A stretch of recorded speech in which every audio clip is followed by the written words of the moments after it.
In the last 5 parts of the series, we've been following the timeline of Candace Owens.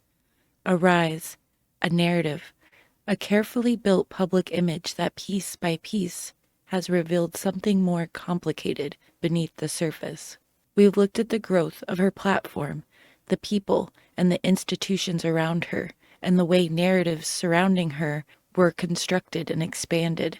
But in this part of the story, the focus shifts once again, because this is the point where the mask begins to slip, not in one dramatic moment, but in a pattern, a series of interactions, public feuds, and responses that begin to reveal something deeper about how power is exercised once an audience has been built, and how that audience can be weaponized at will. In this episode, we're going to look at the moments where criticism turns personal, where past mistakes are pulled back into the present, and where public disagreement becomes something sharper, more targeted, more punitive, more damaging. Because by this point in the timeline, the question is no longer just about what is being said. It's about what happens to the people on the receiving end, and what it means when an audience is mobilized against those who challenge the narrative. This is part 6.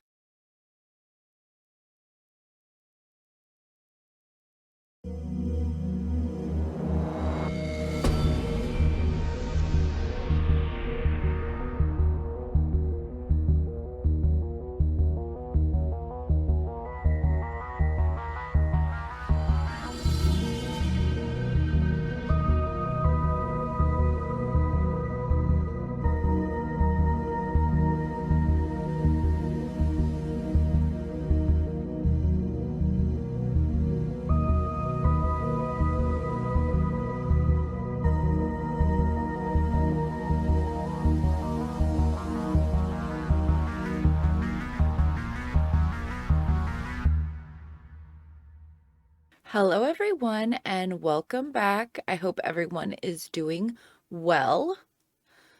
Is everyone doing well? Let's hope. And welcome anybody who's new. This is the Eclectic Journalist, my channel, and we are currently doing a series on Candace Owens, which continues to grow and grow because there's so much to talk about. So let's get into it, shall we? Okay, so I want to pull up our infographic just to remind ourselves where we were. So the last episode, we had started moving on to where she was at Turning Point USA, started Blexit, and then we started getting into the PragerU time period. Now, her attitude at PragerU was pretty tame compared to how it developed over time. And I explained that in the last episode. But before she started working at PragerU, she actually started displaying some red flag type of behavior going after conservatives. There was Brandon Straka, and then there was also Tomi Lahren. I'm not sure if you guys remember that. So let's talk about that first, shall we? Candace Owens attacked Tomi Lahren in spring of 2018 over Kanye West comments on slavery being a choice. It escalated into a major Twitter meltdown in late October, early November 2018, where Owens called Lahren a vile human being, mocked her failed career, and they traded personal shots. There was additional clashes later, 2019 over policy and 2021 over Caitlyn Jenner, but the initial and most intense attacks from Owens happened in 2018. So I looked into this. I tried to find stuff from back then that we could check out and what people were saying about it and everything. So let's check some stuff out, shall we? Okay, so this video is called Candace Owens Calls Out Tomi Lahren and It Gets Personal and Heated. Okay, so I have no idea who this guy is. Let's see what he has to say. Alrighty, so they are back at it once again, man. This is like a never-ending fight. And oh my god, is it hilarious. It is so entertaining. It's crazy. I mean, it's the gift that legitimately keeps on giving. Now, we've talked about this whole feud a few times. I think we might have only talked about it once, but this feud has been going on for quite a long time. Now, the last time we talked about it, they got into this beef over Kanye West, where Tomi Lahren subtweeted Candace Owens saying, like, well, I knew Kanye wasn't legit, and, haha for you believing that. And then Candace Owens responded, and they got into a hilarious back and forth. I was actually with Tomi on that one. This one is going to be a little bit different here. This is kind of a weird situation. So they got into it really hard, and it became very personal pretty damn fast. It went straight up, just low blow after low blow. This went from let's talk about policy disagreements to you're a disgusting person, you're a vile human being, you were talking crap about me behind the scenes, and I'm gonna drop these text messages exposing you. It's pretty hilarious, dude. This is like some peak TMZ stuff that I'm about to do right now. But here is how Candace started out. So, to a little bit of a preface here. So, there's this First Step Act, which is going to be this criminal justice reform. Now, surprisingly enough, Donald Trump supports it, and so do Candace Owens, conservative. So I think he's pretty big because of that. Um, Okay, so he's bringing up the First Step Act. So this wasn't about the Kanye thing. So let's go into that. Okay, so the 2018 Twitter feud, just to break it down more, Tomi Lahren tweeted critically about Kanye West's shifting political views or apparent break from the right, indirectly shading Owens, who was closely aligned with West at the time. Owens fired back aggressively. She mocked Lauren's career trajectory, saying something along the lines of sorry about your failed career and implying Lauren was desperate for relevance. Owens accused Lauren of being a vile human being behind closed doors, intellectually bankrupt, and repeatedly taking swipes at her, Charlie Kirk, and Turning Point USA without direct confrontation. Lauren had reportedly been critical of Owen's association with West and other moves. Okay, now, I don't remember exactly what Tomi was saying, but even I myself feel like Kanye West is not really the best person to align with as a Christian, as a conservative. I don't think he's very moral. I think he's a brilliant artist, but he does some really weird stuff. He parades his wives around really badly, and there's all this weird satanic symbolism with his art, the people he surrounds himself art and stuff like that that we will be getting into in the future, since Candace wanted to bring up all kinds of weird stuff that she sort of came out of nowhere with and made into things they're really not. Well, funny you'd say that because you're so obsessed with Kanye West when he has been like literally done and surrounded himself by people who have done some really weird stuff. So I wouldn't necessarily disagree with Tomi Lahren on that. It seems like sticking with your stance if you're like really a conservative and a Christian. In 2018 and 2019, tensions over Turning Point USA and First Step Act. Owens, then rising at TPUSA, defended this First Step Act criminal justice reform bill supported by Trump. Lauren opposed it strongly, calling it trash. Owens publicly offered to debate her at a TPUSA event, accused Lauren of not fully reading the bill, and suggested Lauren was acting out of personal resentment after being sidelined or rejected by the organization slash Charlie Kirk circle. Owens framed it as Lauren suffering from only child syndrome, diva behavior, claiming the group had rejected Lauren's nasty behavior rather than vice versa. Lauren positioned herself as taking a principled stand on policy, while Owens painted her as petty and attention seeking. So this is sort of a pattern that we're seeing here with Candace, where if anybody that disagrees with her or openly calls it out, she immediately character assassinates them, puts all kinds of stuff on them that they necessarily didn't say or didn't do. Only child syndrome, diva behavior, stuff like that. It's putting something on somebody that you really have no reason to be doing, especially if you're just seeing that person out in politics or on Twitter. You have no idea what their behavior is or whatever. And how dare she say somebody have diva behavior? You know, some most of the stuff that she says is so much projection, it blows my mind. But let's get back to the video. And so they started to get into a beef with Tomi Lahren because Tomi is in disagreement with said law, the First Step Act. Now, here's what happened. So Candace Owens, oh yeah, by the way, a guy named R Tyson 82 on Twitter documented this, so I want to give him a thank you because Candace Owens actually went on to delete a bunch of the tweets, but he screenshotted them, so big ups to him. So it started out like this. Candace Owens said, "I would like to publicly offer the wonderful Tomi Lahren a forum to debate me regarding the hashtag First Step Act to Turning Point USA. Tomi seems to know a lot about criminal justice reform, and showing the world that conservatives can respectfully debate ideas is a win for everyone." So this tweet makes it sound like it's pretty cordial, but I think the reality of the situation is that it's not really cordial and it's pretty damn personal. So she is challenging Tomi Lahren to a debate on this act. Now, Tomi Lahren's not a big fan of debating, and I want to say that I'm not of the ilk where if you're challenged to a debate, if you don't do it, like you're a moron or a coward or something like that. The only people I call out for the whole debate thing, because debating is just, it's a political sport. A debate doesn't. Also, if you are not trained for debate and you don't understand like how to frame an argument properly or the other rules of debate, what logical fallacies are, and it, you can't just debate somebody if you don't know how to debate. So somebody who may not know how to debate like Tomi, that would make sense to me that she wouldn't want to debate somebody, you know. Especially not Candace. Actually determine whether or not the ideas are actually right or not. It's a sport. It's like when we see Ben Shapiro go out and grandstand. The only time I call people out for that, so when I make videos about Ben Shapiro, Steven Crowder, and now Jordan Peterson, it's because all of them set the standard. Oh, and Dave Rubin as well, where, Ben Shapiro's the guy who debates everyone. Steven Crowder's the guy who said lefties won't come on my show and he just debates college kids.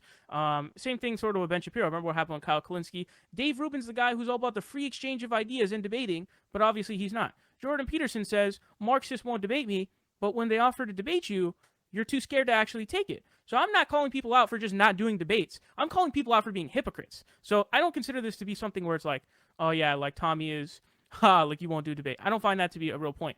But could you imagine being offered a debate by Candace, like being in a position where you're not down to debate Candace dumb Owens? Candace Owens is the biggest imbecile I've ever seen in my entire life. She's legitimately the dumbest right-wing pundit. I did a video, multiple videos on the climate change fiasco. Go ahead, check it out. All right, Tomi Lahren responds to that saying, "You called me a vile human being and intellectually bankrupt. You've deemed my job at Fox News a failed career. Today you deleted yet another personal attack. You didn't want me at Turning Point until now. Why? So you can berate me in a forum favorable to you? Nah, I'm good." So Tomi Lahren passes. I can sort of understand why. I mean, I guess she doesn't want to be on the Turning Point USA forum. Which, I don't know, I guess that makes sense. I don't know, I guess she doesn't want to contribute to Candace Owens' career. But remember that Candace did call her career a failure, which I don't think by any objective measure is true. I just think that if you look at the actual numbers, I don't understand how her career is a failure. I think that's pretty far from a failure. But then Candace responded to that, saying, "This is a nice try to play the victim, Tomi, but I called you a vile human being for the nasty things you texted me before I even knew you. I called you intellectually bankrupt because you shout opinions and refuse to debate them long form like you're doing now." Okay, let's step back here for just a second. Candace Owens is calling other people intellectually bankrupt. Dog, if you were to ask Vegeta what the scouter says about the irony level, that shit is over 9,000. This is hilarious. She's calling somebody else intellectually bankrupt when she's literally the dumbest person. She's dumber than Tomi Lahren and Dave Rubin. That's a really low bar, man. That's a really low bar. How do you manage to go under that bar? How? How, Sway? How? It's impossible. It's not possible. It's hilarious. It's unbelievably hilarious, okay? And so this is where it starts to get personal. This is where it starts to get to a whole new personal level at this point.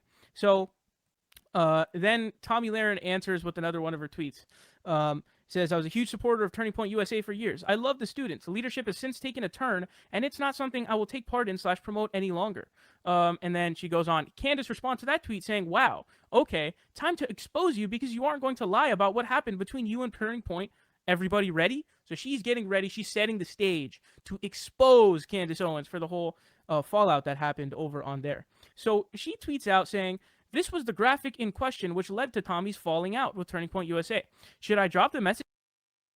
Okay, so he meant Candace Owens. He misspoke there. So Candace Owens is framing, setting it all up so she can expose Tomi. I'm not for sure if I'm saying her name right. Tomi Lahren.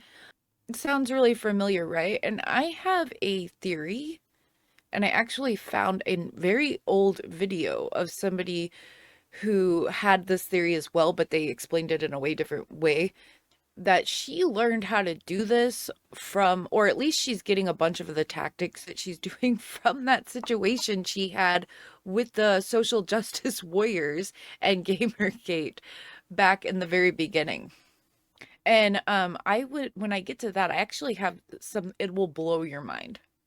I don't know when I'm getting to it though, because these things just, these are like a, these videos are like a free flowing thought.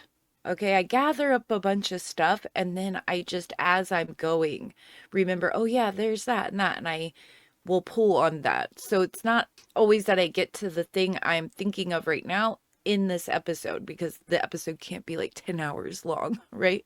She sent me about me after she saw my face next to her face because I saved them all in the event she tried to compulsively lie like she's doing tonight.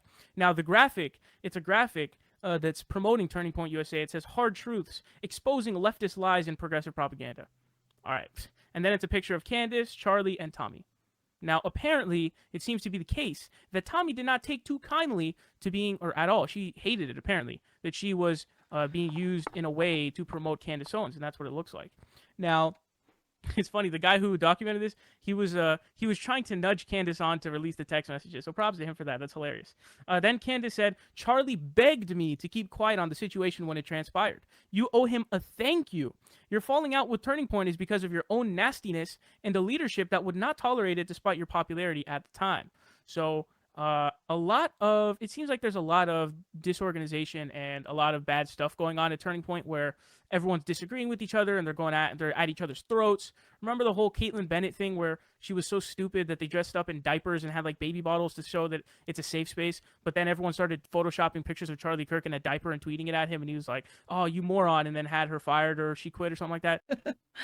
Okay, so sounds like a lot of drama, right? Organizations have drama. I wonder if a bunch of the drama started when Candace Owens got brought in. Just a thought. Hilarious to watch these morons at work. By the way, Turning Point USA is just totally rich right wing funded. They get funding from the Koch brothers as well as others, and they were actually in a scandal for trying to hide funding for college level Senate positions at colleges. I'm not trolling right now. I'm being serious. Senate positions in university. That's so hilarious. It's unbelievable. So I don't know what that means. this kept That going doesn't for a make while. sense. Tomi Lahren says, "I'll do it for you. I was going to be used to stir up controversy and promote you at UC Berkeley. I wasn't happy about it. I then privately emailed and apologized to you for inappropriate things I said. You never responded. I privately asked to call you. You never responded." And then Candace responds to that saying, "Inappropriate things, you mean vile things. You were not going to be used. You were invited to do an event. You were okay doing the event until you saw my face. Do not attempt to rewrite history. Turning Point did nothing to you other than reject your nastiness." And this goes on for a little bit longer with some other stuff as well. Uh, and then Candace responded to someone else saying her text messages would not have been received well by any side. She did apologize, but only because I flat out caught her and sent her an email about them. So this was just full throttle. Tomi Lahren says, "I personally and privately apologize to you for anything rude I said. I did feel used and lied to promote you. I've always tried to do this off social media. Quite frankly, the whole thing is stupid. This started with prison reform, and you're making it about you. It's not." Candace then responds to that. This is a lengthy beef, dude. This is very lengthy. "Actually, I simply challenged you to a debate, and you instead attacked Turning Point and lied about your falling out with us. You apologized because I confronted you, because you got caught. You also blocked me and have been shit talking Turning Point ever since. Insincere." Now, this I think goes on for a little bit longer, and this was not well received on the conservative side. Now, I think that may be the end of the whole beef that's going. Oh, actually, I mean, Tomi goes on. She says, "I didn't lie, as I stated. I didn't want to be used to promote you. I apologize because it wasn't really your fault. I was upset with how Charlie handled it. I tried to communicate with you off Twitter, but you want some big feud. Not everyone likes to be used, right?" At Kanye West, trying to at Tomi Lahren, and then Candace Owens said, "You're trying to draw blood, but it won't work. Ye is my friend. You lied. You did not make a decision to pull back from Turning Point. We kicked you out of the event despite the fact that you were way more popular than me at the time because your messages were so nasty." So, and then I think she ends it by saying, "TLDR, Tomi has been suffering a year-long aftershock that Charlie had the audacity to walk away from her furious diva. Only child syndrome demands. Now she's pretending she walked away because of some virtuous leadership issues. No, we rejected her nasty behavior." And then Tomi goes on to say, I think she responded with some other stuff, but I think that's enough because honestly, I'm getting bored at this point of just reading these tweets. But Okay, so I did find some other videos, so let's check those out. Okay, so this video is called Candace Owens versus Tomi Lahren And Candace Owens Twitter Meltdown. went to war on Twitter over Kanye distancing himself from politics. So this is fascinating. For those of you who don't know the backstory, Candace Owens has been going all over the place with Kanye West. Kanye West expressed some deep adoration for Donald Trump, put on the MAGA hat, met him in the Oval Office, fawned all over him.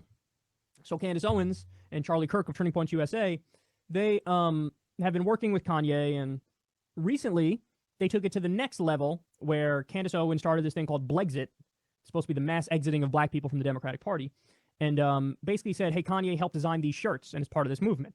Well, Kanye came out and said, number one, no, I didn't design the shirts. Somebody who I introduced you to, who works for me, designed the shirts. Number two, I didn't really want anything to do with this. So, in other words, hey, listen, you've gone too far in my name. I think Kanye just likes Trump, and when Candace Owens was trying to say, oh, no, it's like leave the Democratic Party and be, like, support all the Republicans, Kanye was like, whoa, I didn't say that. So then there was, like, this falling apart where Kanye went on Twitter and distanced himself from politics, and he said people are assuming I believe things I don't believe now.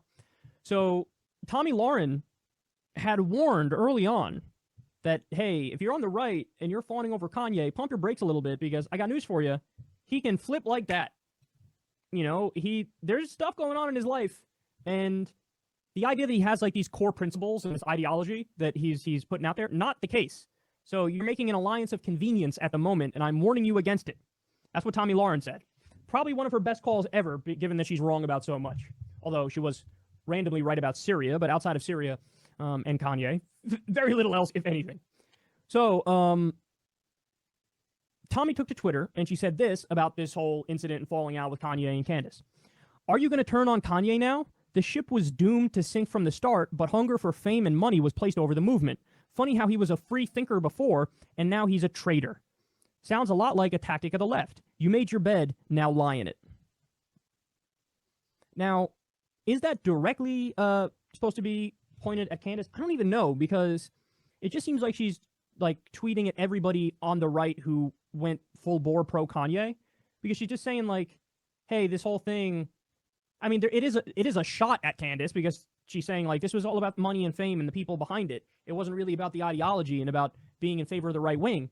It's more about narcissism, and those people wanted clicks, and those people wanted support, and those people wanted to get famous. But it does sound like she's also talking to the rest of the people on the right who were pro Kanye. And she's like, hey, are you going to turn on Kanye now? The ship was doomed to sink from the beginning. You made your bed, now lie in it. So I don't know. You could argue as to whether or not that is specifically and only for Candace, or if that's for everybody on the right who supported Kanye and also a shot at Candace. I happen to think it's the latter. Well, Candace Owens saw this and she was not okay with it. She responded and said, Tomi, I think I can speak on behalf of people on both sides of the political aisle and say we are sorry about your failed career. The desperation to be relevant again by constantly subbing me and or attacking Kathy Griffin weekly doesn't bode well for any movement. Grow up. Okay, now, I love nothing more than to watch these people on the far right cannibalize themselves. It is hilarious. But it is kind of funny that she's saying, oh, you have a failed career. Listen, I despise Tomi Lahren, but she is a Fox News regular. So I'm not sure how you could say she has a failed career when she's a political commentator and she's currently commentating on Fox News. It just seems like a Trumpian attack that's not based on anything. You know, that like Candace Owens is like, oh yeah, well your career failed, even though you're a commentator at Fox and I'm not. Even though Candace Owens has been on Fox a few times, to be fair, but I think Tomi Lahren's a paid regular and Candace Owens is not, at least not yet. So I like how Candace is losing it, but also in the process of losing it, she might also be hurting her future prospects of getting hired at Fox because Fox has already hired Tomi. And if Candace and Tomi have beef, they're more likely to not hire Candace because they don't want that tension. Okay. I like it's like a far-right soap opera that we're in the midst of watching. So then Tomi fires back and says, I'm talking about leftist tactics, conservative ideas, and failure of identity politics. You are talking about me. If you're trying to bait me into some Twitter war, it's not going to work. But you're literally engaging in the Twitter war right now. It's not about us. You can threaten me or lob low blows about my career, but I'm not playing. Okay, but Tomi, you're literally playing. You are in the middle of responding, as you said, if you're trying to bait me into some Twitter war, it's not going to work. You're doing it right now. These conservatives, man, oh my God. Oh my God, it's so sad. It's so, I mean, at least in the midst of sniping at each other, don't immediately contradict yourself. And that's what they're doing. It's hilarious. And then finally, we get the response from Candace Owens. She said, you've taken about 30 swipes at myself, Charlie, and Turning Points USA over the course of the last 8 months. You're too much of a coward to at anybody, and now you play victim. You're a vile human being behind closed doors and an intellectually bankrupt one in front of the cameras. Well, allow me to pull a hard agree with Candace. Tomi is intellectually bankrupt. No doubt about that. But then there's the hilarious irony of, yo, you're Candace Owens, dog. You don't get to call anybody intellectually bankrupt. You're Candace Owens. Okay, now I have to tell this story. I don't think I'm supposed to tell this story, but I'm going to tell this story because it's so relevant to this conversation. It has to be brought up. When Ann Coulter pulled out of the debate with me, hashtag Ancient Ann, hashtag Cowardly Coulter. What a joke she is. I want to debate somebody big like Rob Reiner. Ridiculous. Okay, so she pulled out, and I was like, that sucks. I need somebody of like big stature, equivalent stature to debate because I don't want to let my fans down. You guys wanted to see me debate Coulter, so I submitted a list. Yeah, here are the people I'm willing to debate. It was a long list, by the way. Super long list. One of the people on the list was Candace Owens. Now, you know the deal. Virtually everybody passed, and Scotty Nell Hughes, God bless her, accepted. Thank you, Scotty. But one of the people on the list was Candace Owens. And so when they were running through the list, okay, this person passed, this person's doing this other thing, this person, blah, blah, blah. When it got to Candace Owens, I was like, really? Candace Owens can't do it? And the response I got was, her team feels like she's not quite ready for that, a one-on-one, so not happening. Look at the wording. Her team feels like she's not quite ready for that. You know what that means, right? Look, Candace, I don't know how she could have spent the amount of time that she did around Charlie Kirk and not have picked up any debating skills, but she couldn't debate herself out of a paper bag. And, I'm just being honest there. She does not make good arguments. When she does make an argument or a point, there's like 8 or 9 logical fallacies just in one tweet, one argument, one claim. And it's really, really bad. If you put her on stage with somebody who knows their and they know the policy substance and they're good at debating it and pointing out flaws in her argument, she's going to collapse. She's going to collapse because she doesn't know what she's talking about. Yeah, that's exactly right. That's exactly what I'd expect. But it was stunning to hear the admission. Like, she's not quite ready for that. Like, oh, so she is. Everybody who looks at what she's doing could easily point to what she's doing and say, oh, so she's the black woman that the right puts out there as if like, see, our policies aren't against black women. We have a black woman who's on our side. That's the whole point. That's the whole point. That's the whole point. But to hear the admission of like, she's not ready for that yet. We need more coaching and we need her to regurgitate more propaganda talking points and learn more about the propaganda talking points before she can do a one-on-one or something like that. Oh. And she had the nerve to say that Tomi Lahren is, quote, intellectually bankrupt. Hilarious. I actually agree with you, Candace, but you know who else is intellectually bankrupt? You. And I'm not trying to be a dick. I'm just trying to tell it like it is. I'm sure both of these people are fine people on a personal level. But for those of you who don't agree with me, just do yourself a favor. Watch Joe Rogan and Candace Owens. Joe Rogan had Candace on the podcast. And I think he found out very quickly, and you could tell by what happened in the course of the podcast, that Joe was like, oh, you don't know what the you're talking about. You're just playing a role. You're like, I'm the right wing black lady. That's what I am. It's so transparent. It's so see-through. Come on. Intellectually bankrupt Candace Owens is accusing somebody of intellectually bankrupt. Okay, so this next video is called Candace Owens Tries to Get Tomi Lahren Banned from TP USA. Oh, interesting.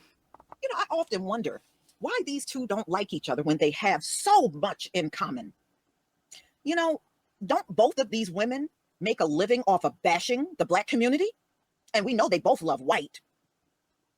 So why are they so far apart from each other when they have so much in common?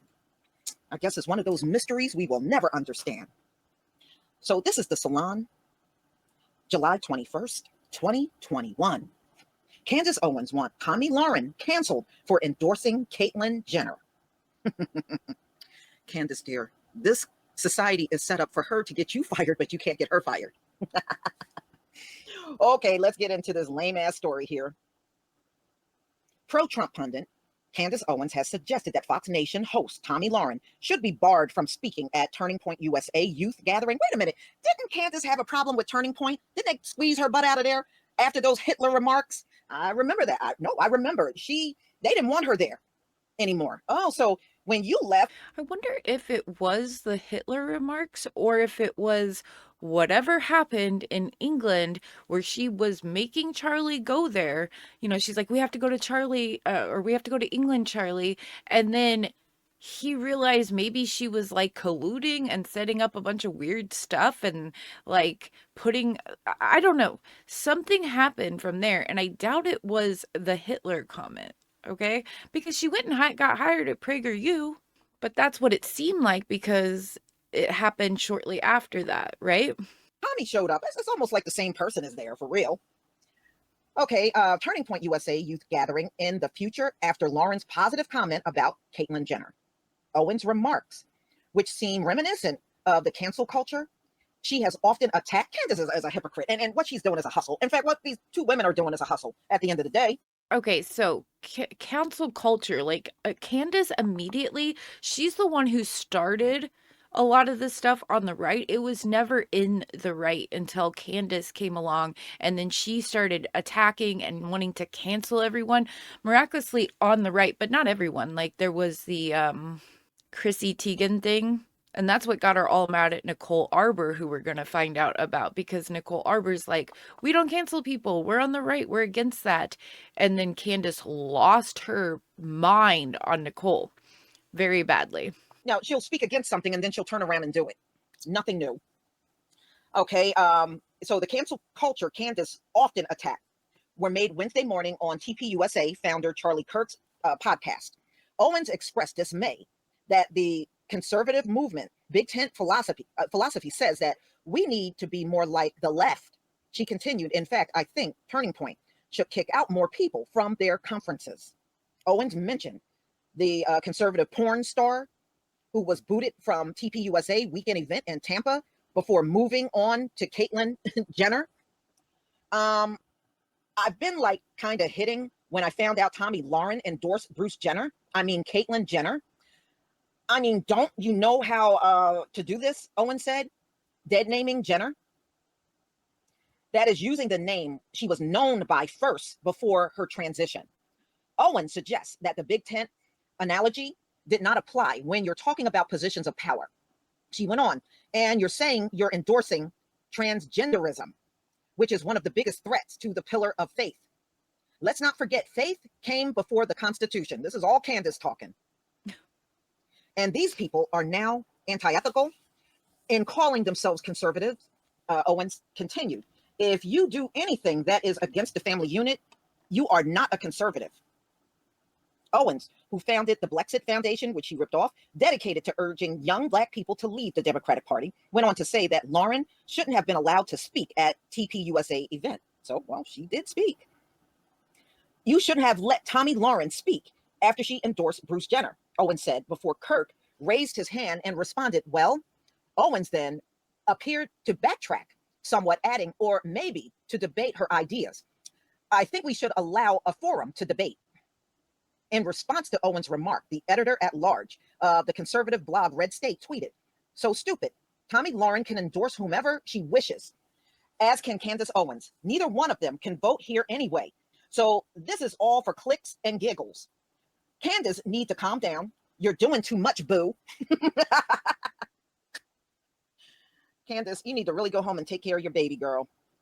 Trying to cancel the other female conservatives has to get boring, no? Added the far right former GOP candidate, Kimberly Klacik, who has a history of feuding with Owens. Yeah, when the last time Kim got invited and Candace did not get invited because the Black conservatives made sure Candace was not on the invite list. I found that interesting. You can watch the segment. Okay, no, no, thank you. Okay. So, ladies and gentlemen, yeah, I'll play this now. Hold on. Let me see if I can get this one. Candace's voice just makes my stomach turn. I'm probably going to have to take some medication after listening to her. 1 second. Turning Point USA Student Action Summit. Candace was our keynote and closed it out. So Candace, our conference made headlines these last couple of days because we found out that some person that calls himself a pornographic person, I don't call it an actress, I think that's just an awful thing to say, was at our event, kicked her out as soon as we found out. You have an opinion on this? I do. So first and foremost, I have tons of porn stars that follow me. And I speak to some of them like in DMs. Really, like a lot of the porn stars are conservative. All of you Hugh Hefner's ex-girlfriends ever. They're all, when I say conservative, I mean they all vote in accordance with conservatives, meaning they all vote for Trump, right? Yeah, they vote Republican. They're all Republican, not conservative. None of them have ever like raised the bar into saying, I'm a conservative and I have a right to be at a student action summit. So I saw this happening on Twitter. It's like, how could they ban Brandy Love? Okay, a lot of other questions should be asked. First and foremost, why isn't she's not like a former porn star? It's like I then looked to see who she was, went on Twitter and saw her full frontal private parts. She was spread open, eagle, and I didn't even know that was allowed on Twitter. Apparently Trump's not, but you're allowed to do this in Twitter, which shocked me. I was like, why am I looking at a fully naked frontal woman? And apparently that content's allowed. And so that was shocking. And nobody asked the question, why did she log on and decide that she wanted tickets as a VIP at a student summit? So first and foremost, inappropriate because this is a summit that's for students. And high school kids. And if these parents are giving their children permission to go to this conference, they're expecting that you're not going to have porn stars walking around. You have conservatives that defended this. Ben Domenech, Meghan McCain's husband, who runs the Federalist, because I guess she writes the Federalist. And he says this thing which got me so angry. We conservatives, she's a wonderful conservative. No, she's not a conservative. She might be a libertarian. She might be a Republican. She might be a nationalist. She's not a conservative. The word conservative, it has meaning. It has meaning. Okay. So in the same way that wood cannot be water and water cannot be wood, a full frontal pornographic actress cannot be a conservative. Okay. You can't say I'm a Christian because I stepped into a church, but I'm also a drug addict and I do these terrible things. You're not a Christian. You happen to be at a church. So while the Big Ten philosophy says that we need to be more like the left, right? I take umbrage with what she just said there because that is not correct doctrine that most Christians believe. The standard doctrine is that you are saved by faith through grace, so nobody shall boast. So you can get saved and then you can be a drug addict and you can get saved. I've heard stories of people who got saved as a drug addict because they just started reading the Bible in the drug house they were living in and they were saved. And then, but it took time for them to get off drugs. So you don't get to say who is saved and who's not saved. When you're a Christian and you believe in Jesus Christ, you are saved. That is the only way that it makes any logical sense, and God is not the author of confusion. If you start adding all this stuff to it, oh, well, you're saved unless this is this and this and this, then that's too much, okay? You're saved if you believe in Jesus Christ and the gospel and who he is. Wholeheartedly, you're saved. That does not mean that you're going to be perfect because Jesus saved your soul, your spirit. The flesh is not going to heaven or in the new earth. You get new flesh that's not corrupt. Okay, so what she just said there was not sound doctrine. And you also find this, and in fact, I think Turning Point should kick out more people from the conferences. I've been like kind of hitting, when I found out that, Tomi Lahren endorsed Bruce Jenner.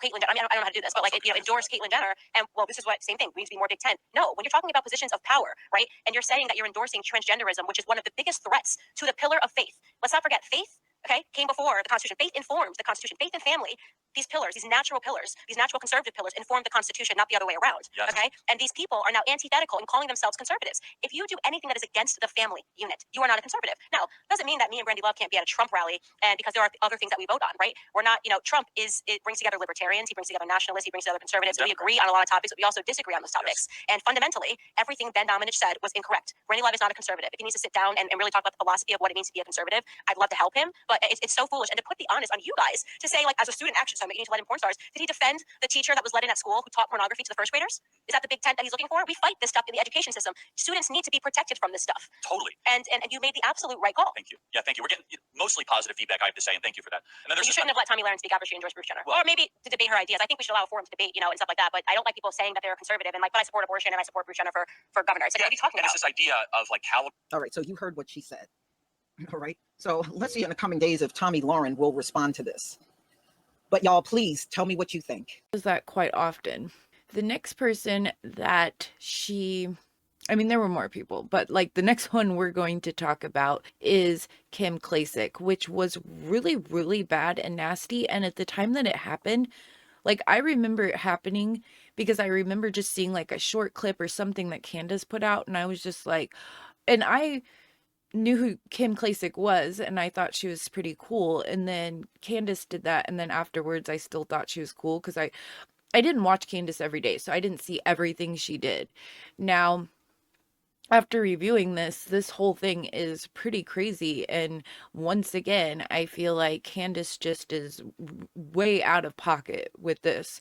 But it never made me like dislike Kim Klacik, because I just was like, okay, whatever, who cares. But I guess it got like way more crazier than even what I remembered, so let's go over that. Okay, so was a high-profile 2021 public feud and defamation dispute between conservative commentator Candace Owens and former Republican Congress candidate Kimberly Klacik. It began as a social media spat and escalated when Owens posted a lengthy Instagram live video making serious accusations against Klacik. Klacik responded by suing Owens for defamation, seeking $20 million. The lawsuit was ultimately dismissed, with Klacik being ordered to pay over $115,000 in legal fees. Timeline of feud and attack. Triggered. June 2021, the dispute started over a tweet from Owens criticizing the federalization of Juneteenth as a holiday.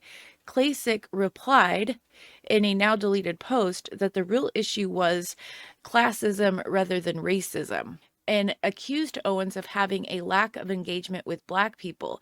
This led to back and forth insults. Klacik called out Owens for cancel culture, and Owens labeled Klacik a fake and a hilarious person. Okay, now here's the thing. I listen to a lot of Black American commentators.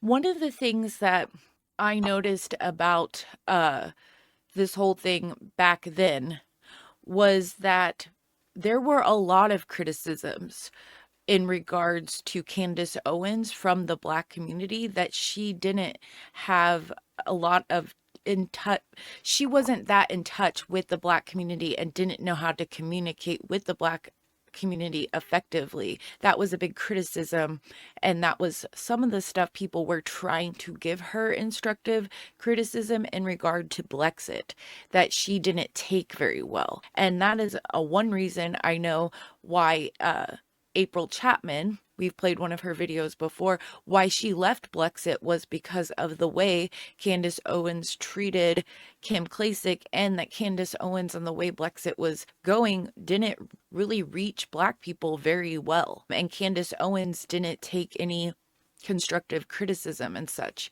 And I mean, I could see that being the case. The main attack, Owens' Instagram live video on June 22nd, 2021, Owens escalated dramatically with a 45-minute Instagram live. She framed it as an investigation into Klacik's congressional campaign finances, but admitted during the video that it stemmed from their petty Twitter feud, and that she was not an investigative journalist and had no proof, cannot possibly verify, and could not confirm much of what she presented as fact. Okay, so here she is. Somebody has made her upset. Now she's making up a whole storyline and accusing them of all kinds of stuff that she can't prove. So the key accusations Owens made, based on claims from an alleged source, which was a stripper.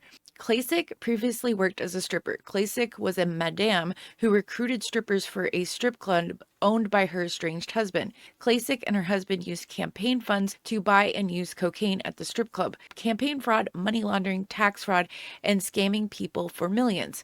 Illegitimate use of campaign charity funds. Hiring a Democratic operative for her campaign. Okay, so that's rich coming. She is her PR and manager guy is that Mitchell whatever guy we're reading about in the Undone series, who is a total leftist crazy person. Owens encouraged viewers who had donated to Klacik's campaign to reconsider and question the legitimacy of her operations. Klacik denied all allegations as false and defamatory. She appeared on shows like The Armstrong-Williams Show to address them, demanded Owens remove the video, which Owens refused, and called the claims damaging to her reputation and career. Kim Klacik sued Owens for defamation in Baltimore County Circuit Court, seeking $20 million in damages. She claimed the video caused her to lose a book deal, political support, fundraising events, and led to the harassment of her and her family. The suit highlighted that Owens' own words in the video undermined any investigative defense, admitting no proof and Feud motive. The case was later associated with proceedings in Davidson County, Tennessee. A Tennessee judge dismissed the case with prejudice. Klacik was ordered to pay Owens $115,000 to cover the attorney fees. Owens declared it a complete and total win. Owens' side later referenced a deposition where Klacik allegedly broke down crying when questioned about a drug dealer, with Owens claiming her team had corroborating info from another source. Klacik maintained she voluntarily dismissed because she couldn't meet the high actual malice legal standard required for public figures in defamation cases. Okay, so I do have some videos on this we can go over. Okay, so this video is called Candace Owens and Kimberly Klacik Feud Breakdown. Let's see what this gentleman has to say. I want to take this time to address the ongoing feud between Candace Owens and Kimberly Klacik. Candace Owens, of course, is a prominent conservative political commentator. Kimberly Klacik was a Republican candidate in Maryland's 7th Congressional District in 2020 in both the special election and the general election. Now, the issue between the two seems to stem from Candace Owens making some accusations against Kimberly Klacik on social media as pertains to the way her campaign funds were spent during her run for Congress. You may remember Kimberly Klacik made headlines. She had some slickly produced campaign videos of her walking through sections of Baltimore and claiming she was going to make things better and that she was going to win, so forth. And she proceeded to be crushed not only in the special election, but also in the general election. And I think she raised somewhere near like $9 million, which is a lot of money in a single congressional race. So the question becomes, where did the money go? What did the people, so like nine only in the special election, but also in the general election. And I think she raised somewhere near like $9 million, which is a lot of money in a single congressional race. So the question becomes, where did the money go? What did the people, the thousands, hundreds of thousands, or however many people donated to her campaign, what did they get for it? You basically could have fielded a generic candidate with almost no money and yielded the same result. So I think that definitely deserves some looking into. Candace Owens made some specific accusations on Twitter, I believe, and also on an Instagram video that she had posted. And as it pertains to certain LLCs that were formed just right around the time of the election, and a lot of money went to them. So I guess there's some suspicion that the funds didn't necessarily go towards trying to win the election. Yeah, but that's normal, right? Like, it's normal that you would set things up if you're starting.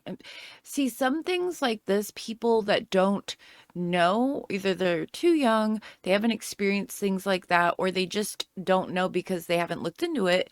They just don't know sometimes how things work. So then when somebody can easily frame something into making it look super suspicious or weird or whatever, if you are unaware that it isn't, that it's normal, right? So if you're unaware that something is just like, that's how it's done, that's not abnormal, but then somebody tells you something and frames it in such a way, then you can be manipulated into believing the way that the framing is, the narrative that they're spinning around a thing. So that's why it's really good to know lots of stuff. That's how I live my life. Now a little bit about Kimberly Klacik's background. She apparently was a former stripper, also worked at a strip club, and Candace Owens said that Kimberly Klacik was what they refer to as a madam, which is somebody who apparently goes out and tries to find women to work at the strip. Okay, so I don't think any of this is actually true. So this guy, he's telling you this story the way that Candace Owens has told it. So let me double check. All right, let me read this to you. Is there any evidence Kim Klacik worked at a strip club? Because I'm pretty sure once the story came out, like all that was false. There is no publicly available concrete evidence such as photos, official records, court admitted documents, or independent journalistic verification that Kimberly Klacik worked at a strip club. The claim originates almost entirely from the 2021 feud with Candace Owens. Owens alleged, based on an anonymous source that she describes as a former stripper at the same club, that Klacik had previously worked as an exotic dancer and stripper and acted as a madam, recruiting others for a club linked to Klacik's then estranged husband. Owens presented this in her Instagram live video, but explicitly stated she had no proof and could not possibly verify and was not conducting a formal investigation. Okay, so just keep that in mind. So this guy's parroting the Candace narrative. I don't think Kimberly Klacik has been fully vetted. She just sort of came onto the scene, raised a bunch of money, and has nothing to show for it. Candace Owens, for her part, has been accused of being a grifter, but I think she's proven her mettle, so to speak. She's been on the scene for a lot longer than Kimberly Klacik has. So I definitely think that Candace Owens isn't just going to come out and make these accusations without having some background information that we don't necessarily have. Now, there's an article in the Washington Examiner which discusses Kimberly Klacik filing a $20 million lawsuit against Candace Owens for defamation, which most of us know that defamation is a very hard thing to prove in court. So that's probably going nowhere.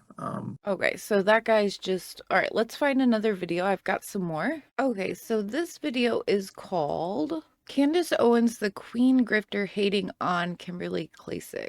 Hey guys, so it's that time where I need to ask you to subscribe to the channel. And if you're already subscribed, just hit the like, please. If you don't do this, I will be abducted by aliens. Thanks!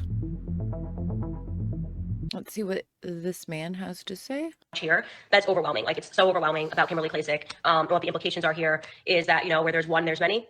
Did you hear what she just said? Where there's one, there's many. She is accusing Kimberly Klacik of horrible things, but then says, where there's one, there's many. That's a phrase used for things like roaches and vermin and rats and mice. And you say that about a fellow black woman. Yeah, I'm not liking this. You can be mad at me, guys, if you want to. This is inappropriate. You could have just said nothing. You could have walked away. Do you know how many times I've been insulted online or attacked or called a name during my campaign? Racial slurs. Do you know how many times? And what do? I walk away.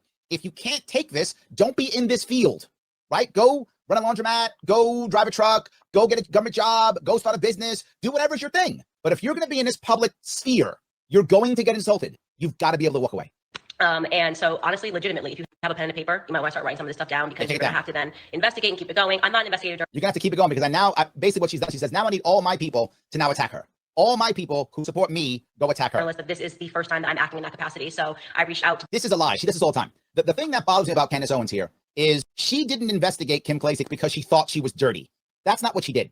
She investigated Kim Klacik because she wanted Kim to be dirty. She decided that Kim was her enemy and she decided to attack her and find things about her past and use it to attack her. That is what bothers me about this. If someone had given her a tip and said, hey, I think Kim is dirty. I think Kim is a money launderer or something like that, right? Then. Okay, so if I remember correctly too, what was going on was that her husband, her estranged husband or whatever, was an accountant, I think, for a strip club. So it's very possible that Candace just saw that and then made up a whole story, right? I would not put it past her at this point, knowing what we know now. But apparently this guy knew all about it though. Like who is this guy? I'm gonna rewind that a bit. Who is this guy? The Sharp Way show? I rewinded it a little bit. I want to hear what he had to say again. I feel like that was a really good point. For things like roaches and vermin and rats and mice. And you say that about a fellow black woman. Yeah, I'm not liking this. You can be mad at me, guys, if you want to. This is inappropriate. You could have just said nothing. You could have walked away. Do you know how many times I've been insulted online or attacked or called a name during my campaign? Racial slurs. Do you know how many times? And what do? I walk away. If you can't take this, don't be in this field, right? Go run a laundromat, go drive a truck, go get a government job, go start a business, do whatever's your thing. But if you're going to be in this public sphere, you're going to get insulted. You've got to be able to walk away. And so honestly, legitimately, if you have a pen and paper, you might want to start writing some of this stuff down because you're going to have to then investigate and keep it going. I'm not an investigator. You're going to have to keep it going because basically what she's done, she says, now I need all my people to now attack her. all my people who support me go attack her. Journalist, that this is the first time that I'm acting in that Okay, so how familiar is that? Weaponizing her audience. That's what I'm telling you. That's what she's been doing this whole time. She weaponizes her audience against people she doesn't like or that she feels has personally aggrieved her in some way. capacity. So I reached out to This is a lie. She does this all the time. The thing that bothers me about Candace Owens here is she didn't investigate Kim Klacik because she thought she was dirty. That's not what she did. She investigated Kim Klacik because she wanted Kim to be dirty. She decided that Kim was her enemy, and she decided to attack her and find things about her past and use it to attack her. That is what bothers me about this. If someone had given her a tip and said, hey, I think Kim is dirty, I think Kim is a money launderer, or something like that, right? Then I get it. And then if you're doing that, why are you doing it? Why don't you you're rich, get a private investigator, call a cop. There are many things you could do. But this was personal for Candace. This is personal. This was her going, how dare you not accept me as the queen of all the black conservatives? And if you don't, I will punish you. This was petty. This was petty. She shouldn't have done this. This is the wrong thing. It's a bad look. And I think in the long run, this is going to hurt her because this is not a good look and it's petty. But I don't think she can get it. I think Candace has a problem. She has to be number one. And if she's not, she starts becoming insecure and petty. She did this exact same thing. The last time I got mad at her, I remember now. Last time I got mad at her was last year, was George Floyd. When George Floyd was killed, when he died, the first thing she did was look into George Floyd's background. She didn't look into the officer's background. And there was another officer that was killed that weekend. I forgot the gentleman who was killed. Her words were, and this officer got killed, and he did everything right. How would she know he did everything right? She didn't look into his background. She only looked into the background of the person she wanted to punish. And this is Kim. To be forward, I don't know Kim. Kim might be a terrible person, and she might be a saint and a wonderful human being. I have no idea. All I'm saying is this is Candace bullying the new girl. This is Candace being petty and putting Kim in her spot. This is weakness on Candace's point. She has a team of people. Why is she doing it herself? Because I'm going to show you. This is a very bad look for her. And again, if she thinks that Kim is a bad person, you got people to do your homework. You got a team to go dig the dirt. You could do it. Call the cops then. Get a private investigator if you think she's actually dirty. You don't. You just want to punish her. And you have to make sure that she knows it's you. And that's the thing that's bothering me. She has to make sure that Kim knows it's her. different people and, ask them to clarify what I was reading in terms of these Man, this guy is on point. This guy had Candace down to a T, man. I like this guy. documents to make sure that I didn't make any mistakes. And that was She was why reading I documents. wanted to hold off on doing a live, because I didn't want to be irresponsible. And obviously, the only reason I started this was because of what started as a petty Twitter feud. Only reason I started it was what's up a petty Twitter feud. Yeah.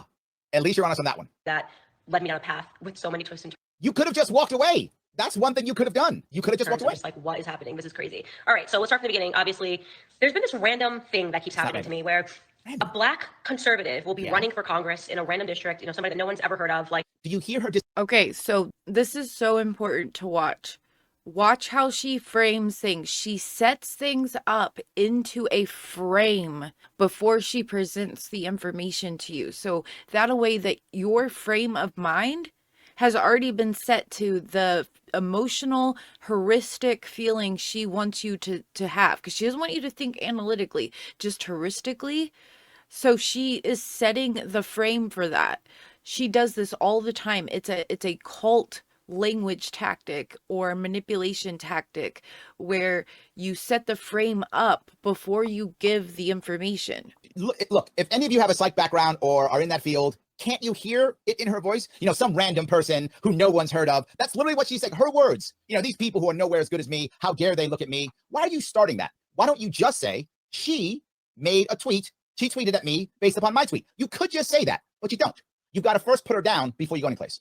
great, awesome. Whatever. They do a catchy video, they raise a bunch of Losers. money, and somewhere along the line, they just start attacking me. Like, I'm not there. They didn't somewhere attack you. You constantly say terrible shit about black people. You constantly do that. It's not random. They're running for office. You say something terrible. Their friends who are black go, did you see what Candace Owens said? And they have to react. If you would stop saying terrible shit about black people, they would stop reacting. It isn't random. You are causing it. What, the world revolves around you and it's random? Why are all these black people mad at me? Could it be because I take steaming piles of crap on everything? Yeah. And you might say, but Larry, she takes a crap on everything. Did she take a crap on, I don't know, Columbus Day? No. I didn't see her doing that. She mad about Yom Kippur? No. She's not. Did she take a stance on Indigenous People Day? No, she didn't. She took a stance on George Floyd, Juneteenth. It's not random. Candidate are running against in Congress, but they're usually just kind of are trying to prove, like, I'm a different black person than Candace, and I really Yes, that is correct. I am happily a different black person than Candace Owens. Yes, I will try to prove that on a weekly basis. I would. Yes, that's correct. really care about Black causes. Like, I can probably say it, and the irony being is that every single one of these Black congressional candidates has asked me for an endorsement. Okay. See how cool she is? They've all come to me, the queen, and I will then decide if I will give them my blessing or not. Okay, full stop. I could drop it. Doesn't matter. Doesn't, like, it's not relevant. I could drop it. But everyone messages me and says, ask me for endorsement. Oh, love you, love to connect. And then if I don't endorse them because I actually believe that it's irresponsible to endorse people without knowing them and doing due diligence, then suddenly it's like, I hate Candace and I'm just going to keep. No, that's not what happens at all. They ask you for an endorsement because you are a leader in the Black conservative community. That's a fact. Because you are powerful in the Republican Party. That's a fact. Because you know people like Tucker Carlson and Sean Hannity and the Trump family. So of course, if somebody is running as a Republican, of course they'd ask you for an endorsement. Of course they would. And they don't get mad at you all of a sudden when you say no. That's not what happens. They ignore you because you ignored them and they walk on and try to still become as powerful as they can. Then you say something terrible about Black people and they're caught in the crossfire. So it's not because you didn't endorse them. It's because you say terrible stuff about Black people. That's why. Keep hitting her. So this entire story obviously starts with Kimberly Klacik. She notoriously ran in Baltimore. I think she's running again. I don't think she will be after this investigation, this video. Fix her. But you hear that? She won't be running again because I'll take care of her. No, she just came after me on Twitter one day and okay, she says see how full of shit she is. She says once I don't endorse them, then they come after me. Well, Kimberly Klacik didn't. And then she goes, well, this happened after the tweet. She all of a sudden came after me. No, you took a steaming dump on Juneteenth, a holiday that a lot of Black people like. And you're Black. It makes people upset. If some prominent Jewish person took a dump on, I don't know, Yom Kippur or something. My Jewish friends, I'm sorry. I don't know how important your holidays are. But assuming that some Jewish person said that who was popular, a lot of Jewish people would be unhappy. And they say, why are you saying this? What's wrong with you? You're one of us. What are you doing? Of course. Well, when you do it, yeah, it's kind of the same. Didn't come out of nowhere. About me saying that Juneteenth is a scam. It is. Again, dailywire.com/subscribe. Use my code Chrissy. And tonight's episode, I will unpack why Juneteenth is. Look at that. You're not grifting. Who's not grifting? Not you. Not you. You brought us into 3 minutes into the video, which is how you get your good, you get monetized. Got us in 3 minutes, right? 3 minutes. And then right after that, you said, hey, why don't you subscribe to my channel and I'll tell you more. Who's grifting? Not you. A scam being orchestrated by Democrats. And it's not about celebrating Black freedom, but she was upset by these comments and she made an allegation about me and said that, Candace doesn't do anything with the Black community. I'm paraphrasing here, but Candace doesn't do anything with the Black community. She's not around the Black community. Well, that's kind of true, but fine. And I basically responded and was like, listen, I'm not, a part of the group of people that are grifting hundreds of thousands of dollars from Republicans. The woman who literally just said, subscribe to my channel, Daily Wire, just now, then 15 seconds later, I'm not part of those grifters. Look, I want you to give me money too. Don't get me wrong. I'm all about it. But I'm open and I give you stuff for free anyway. And I ask you for money and I still give you stuff. Even if you don't. Some of you support me, some of you don't. And you still get free stuff. And I find sponsors on my own so that I can still give you stuff. This woman literally just said, I'm not a grifter. By the way, subscribe. What? She's Queen Grifter. Okay, well, that was really interesting. So let's go look at some more things, shall we? Okay, so this is Kimberly Klacik's response to Candace Owens.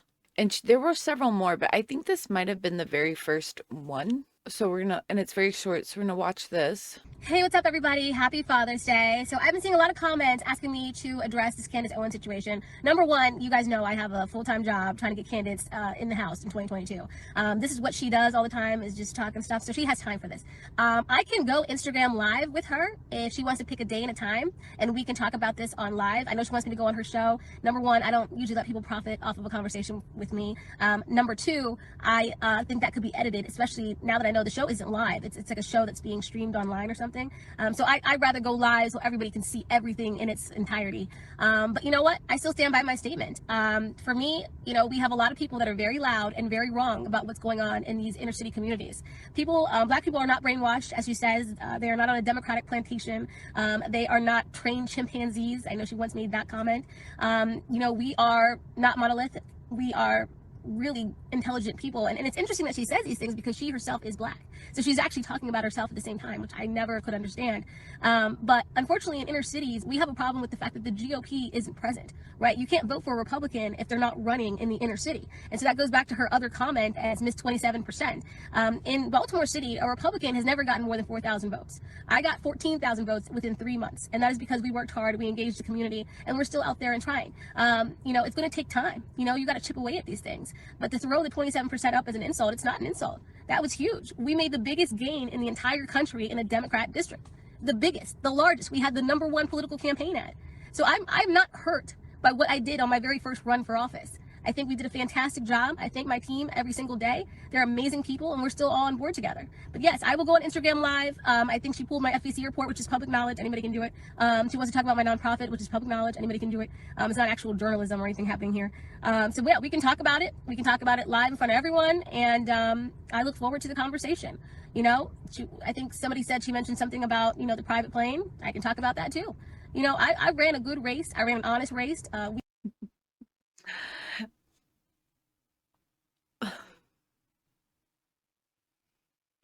Now, we just learned last episode that I believe it was either last episode or the one before, that Candace Owens was taking private planes constantly while working for Blexit and demanded private planes to go anywhere for speaking engagements and such. So how dare she? I mean, we raised $8.4 million and I paid myself $0. I'm the one that did not take pay because this is not for money for me, okay? This is not about money. This is about changing Baltimore City for the best, and it's about making sure we continue to build on the Republican Party. So I look forward to having the conversation. I hope everyone's enjoying their Father's Day. okay, so here's another response from her. Welcome back. This is something we've been eagerly and patiently waiting. Kimberly Klacik's response to Candace Owens' allegations against her with fraud. Let's take a listen to what she has to say, and then we'll talk a little bit later. Hey everyone. So this is going to be a very short video, but I wanted to talk a little bit about the current atmosphere in politics. I don't know, you know, many of you know that an individual is currently trying to cancel me, and these allegations are false. And they continue to say that this lawsuit that I have against them is frivolous, but if it's a frivolous lawsuit, why do you keep talking about it? Because it's not frivolous, right? It's got weight to it, and you know it. And that's why you continue to try me in the court of public opinion when we are actually going to court for this. So anything that you have to say to me, or anything that you want to say that I'm lying about, you can do that in front of a judge. Yeah, I will be there under oath. So why they keep trying to play this out in public, I don't know. I think these individuals are taking away from what we're trying to work towards in this party. I think these individuals are very toxic. You know, you didn't just have fights with me. You've had a fight with Tomi Lahren, Brandon Straka, Blair White, Nicole Arbor, right? There's many, many Republicans that these individuals attack time and time again. Major Williams, running in California.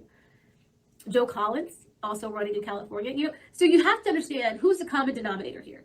Just think about that. Who are the people constantly attacking people within our own party? And so I'm not going to sit here and be vile like those individuals. I'm not. I've got more class than that. And I've got some real aspirations in life.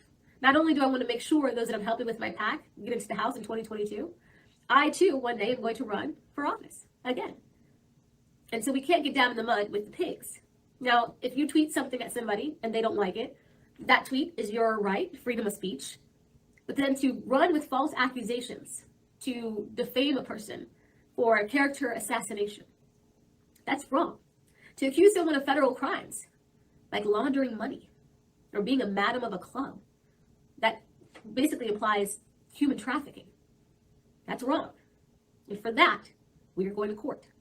And I won't let up, because I will not be accused of federal crimes. I won't. And so if that makes you unfollow me, hit that unfollow button. But I'm going to defend myself. I'm going to defend my family. I'm going to defend all the work that we put into our campaign, my staff, my volunteers, all of my supporters, all of my donors. I'm going to defend all of these people to the very end, because I know myself, everyone that worked on our campaign did nothing wrong. We've had a forensic audit done on our FEC campaign finance reports.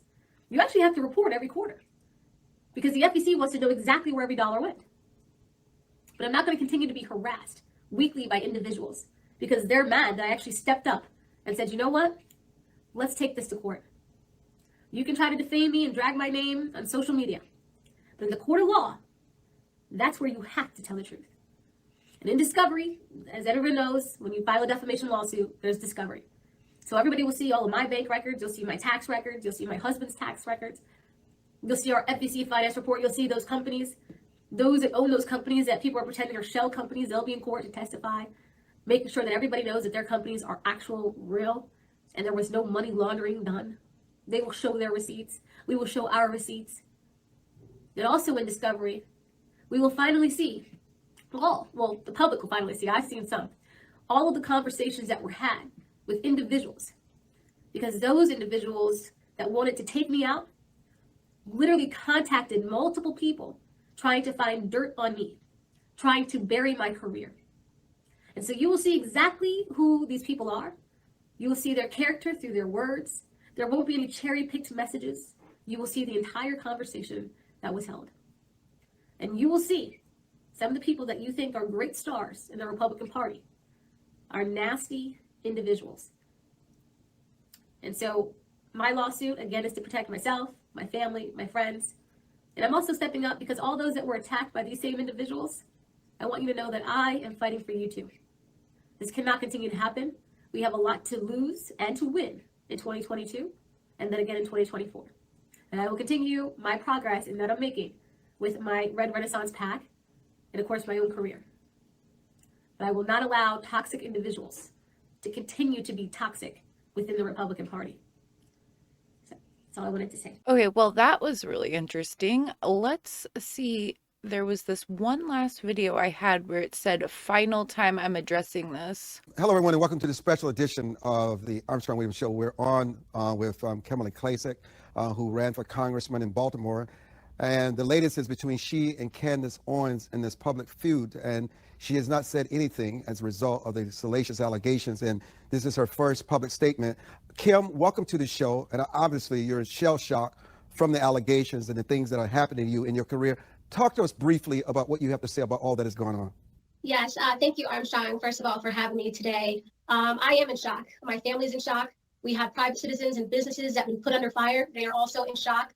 But we have not actually spoken out until now because we wanted to make sure that we all obtain legal counsel so that we can move forward the correct way, in the intelligent way. But, you know, this all started out from a tweet. I think there was some misleading information out there. Some people thought it was from a tweet of Candace's dislike for Juneteenth. That is a lie. That is wrong.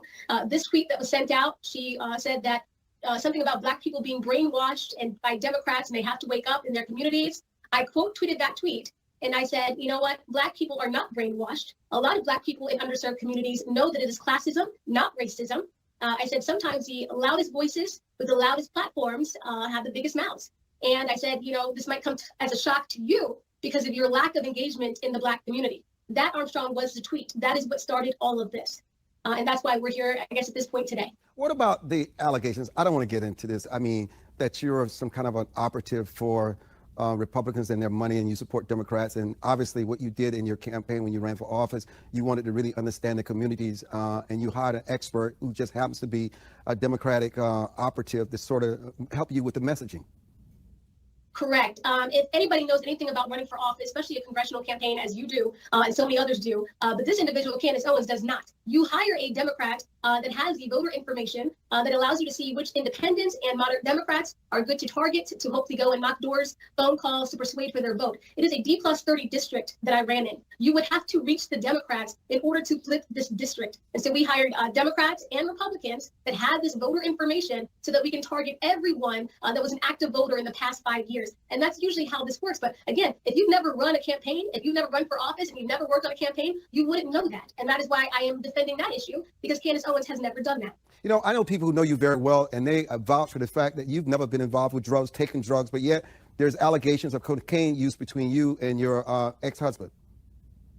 Yes.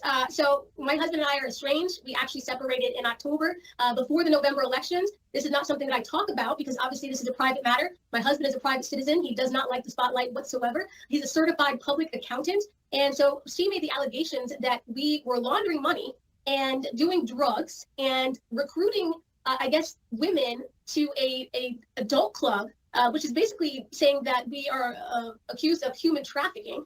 She made all of these allegations about a certified public accountant and a former congressional candidate. She said in this video that she could not verify any of this information. She said that we were partying in a club during the campaign with campaign funds. Armstrong, if she was the detective that she pretends to be, she would know that all of the clubs in Baltimore City were shut down due to the pandemic.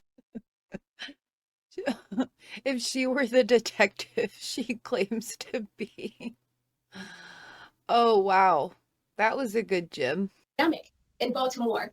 So there was no possible way anybody was partying in a club or able to launder money into a club that was completely closed. You know, I know there are the allegations about your being a former stripper. And, you know, people don't understand. All of us have past. None of us are perfect. We do things in our lives that we're not proud of. But, you know, we're forgiven and we become better people. You're not the person who you were years ago. You're the person who you are today. That is true. And you know what? I feel bad for all those young women that are now, you know, out there that probably thought, you know, why would she attack other women for doing what they can maybe to make ends meet? You know, who is she to tell anybody what job they could or could not do when it is legal? You know, it is legal to be an exotic dancer. That's not an illegal job. But I feel bad for all those women that currently have that occupation that probably feel attacked right now. You know, the main thing we wanted to do was have you on the day, to give you a forum to share your perspective instead of not just saying anything. I mean, we wish you well. It's so unfortunate to see two powerful, very accomplished women involved in this kind of feud in the public. There's so few of you who happen to be conservative and who are black and have this substantial platforms. And you know what? We live in a country where people are innocent until they're proven otherwise. And you should not lose your way of life because of allegations that have not been proven. We wish you well. Certainly, we will continue to have you on our platforms.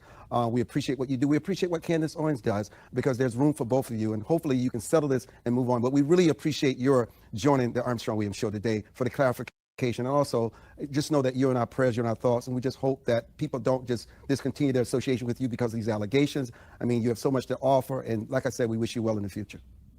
If I could say one more thing, Armstrong, I just want to say those private businesses that were accused of not being in good standing during the pandemic and the lockdown, all city and state buildings were closed. That is why they didn't have their standing updated online. They are in good standing. And as COVID restrictions lift, you will see that it just was not updated online. And so that's the information that she was going off of. And I just hope that all those supporters of mine out there and donors and everybody that supported our run and now our PAC understand that I am still the same person they have always known to be. It is saddened that we've come to this point that fake news can be produced as real news. But, you know, I am not that person, and they can trust me as usual moving forward.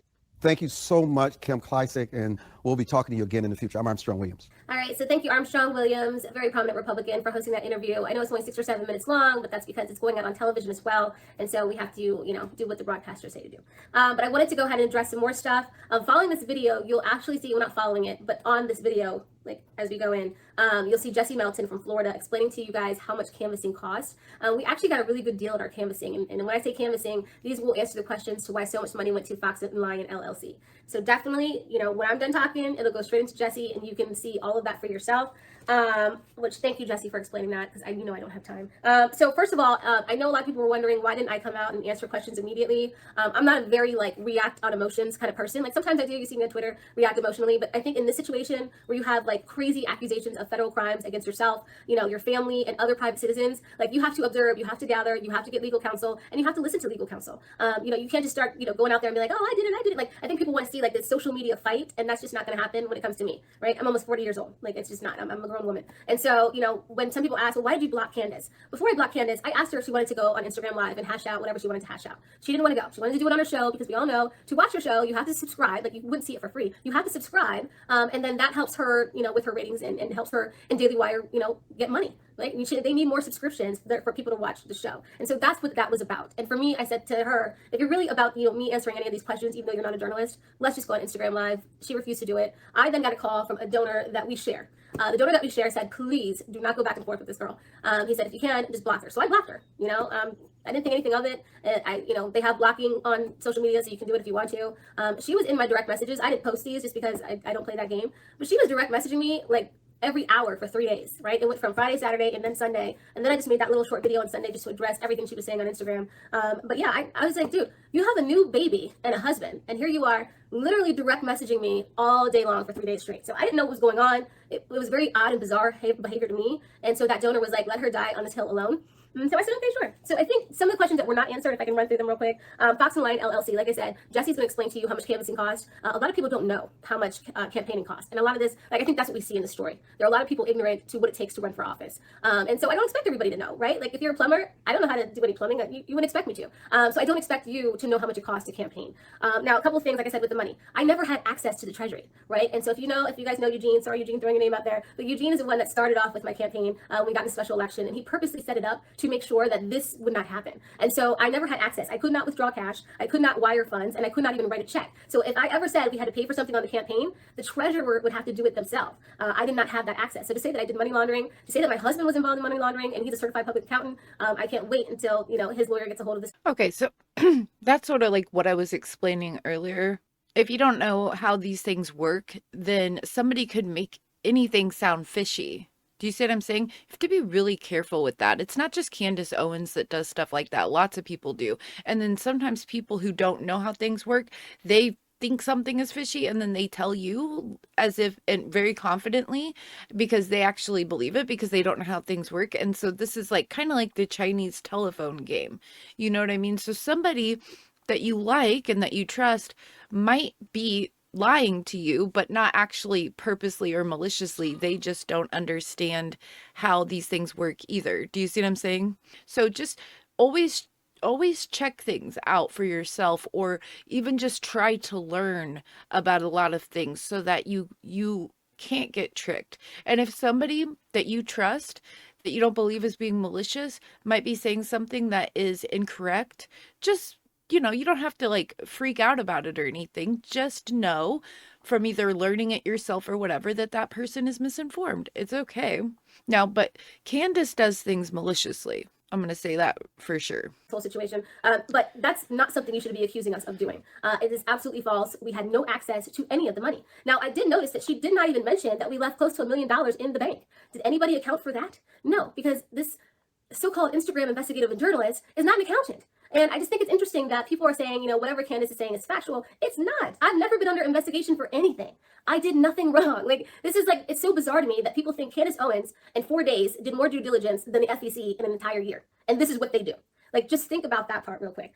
Pearl Events. So some people are saying Pearl Events is not in good standing. Pearl Events is in good standing. Fox and Lion is in good standing. A lot of businesses right now in Maryland are in good standing, but it's not updated online. Okay, so Maryland and Baltimore, you know, those state and city offices were closed because of the coronavirus pandemic. So everybody getting back to work now, they're all now starting to update their systems. Remember, Governor Hogan declared a state of emergency. Now that it's been lifted, I think it's over on August 15th, you should see a lot of those records shift. But people were asking why Pearl Events got $119,000. If you go to my YouTube channel, you can see that we have our, it was our election night party. We actually, we went live from our election night party on YouTube. That video is still there. We brought up Big and Rich. We had an event planner, because again, it's election night party. So we could not plan a party and run for office at the same time. We had cigar rollers, we had goodie bags, we had Sagamore whiskey tastings. This was a party to host for everybody that volunteered for our campaign. And you guys know we had hundreds of volunteers. So we wanted to make sure that we treated them right. They spent a lot of their time and effort trying to help me win the race. So yes, I don't take that back. I would still pay that much amount of money for the election night party. We had amazing people. That is also a very normal thing that people do in politics and campaigns and stuff. That's not abnormal as well. That worked on our campaign, and I wanted to treat them the best that I could. And I do not regret it. I will not take it back, and I would do it again. So that's that on that. I'm sorry, you know, this is just so crazy to me. Human trafficking, we were accused of. Really, human trafficking. So, you know, the lawyers don't want us to like get into everything, but I was never a madam. Like, are you kidding me? Like, some of these things, you listen to this Instagram live story, and it's like, really? Really, everything that I do is uploaded everywhere. We even have, if you go to my YouTube channel, you guys probably remember the YouTube series Unbought and Unbossed. I was hooked up to a microphone the last 30 days of my campaign. So I was always mic'd up, and I had a camera crew with me the entire time. But now I'm some kind of like drug addict that's going around and hanging out in the strip club and taking campaign money and doing it. That is the most wildest and outlandish story I've ever heard. Mind you, all the clubs were closed during my campaign. Again, they were on lockdown. Like, it makes zero sense. The pictures that were posted that I see like floating all around, you can find them on my Facebook and on my Instagram. That's where people are taking them from. I don't hide my pictures. It's me. This is my life, and I'm fine with it. So again, this is just so crazy to me. The private plane, you can also see that on my YouTube channel. I actually went down to Georgia when President Trump introduced the Platinum Plan rollout. I think we were told maybe 20 hours in advance. Again, this is during the coronavirus, not many flights. I mean, if the president invites you to come speak on stage to present the Platinum Plan rollout, you're going to go. You're going to go, and you're going to do what it takes to get there. And so the very next morning, I had an event in Montgomery County, the Montgomery County Central Committee can tell you. And so we were trying to race back as fast as we could to still have that obligation in Montgomery County. The problem was the president was actually late to the Platinum Plan rollout. And so by the time we got to the tarmac and got out of there, we were too late, which was unfortunate. But, you know, we made it up to the Montgomery County Committee after that. But that is why we did that. It was all about getting out there and doing what we had to do. This wasn't like me taking luxury flights, just hanging out. That wasn't a thing. But you can actually go to my YouTube channel and see the day that I went to do the Platinum Plan rollout in Georgia. You can see me walking on the tarmac. You can actually see the whole behind the scenes and why we did it the way we did it. It's available for everybody to see. You know, It's sad that this woman has had to do this. A woman just trying to run, a Republican trying to run for, it's very hard. Especially the place she was trying to do it. She's trying to make connections. She's trying to better herself in life and stuff. And then Candace Owens goes out and spreads this whole malicious story. And then she has to sit here and try to explain herself.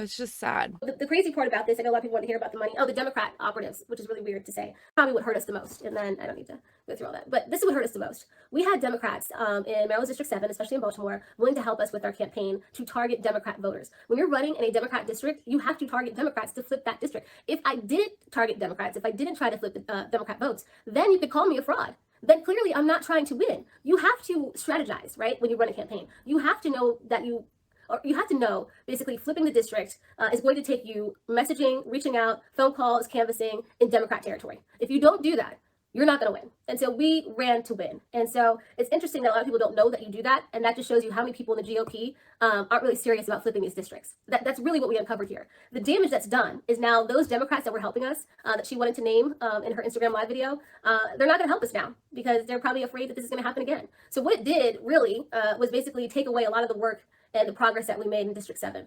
That's the unfortunate part. I have candidates in Red Renaissance, and we're trying to flip districts across the country, and a lot of them are in inner cities. And so now you see this thing come out that now Democrats can completely attack us, and I just feel bad for everybody else that's involved because, those candidates don't deserve this.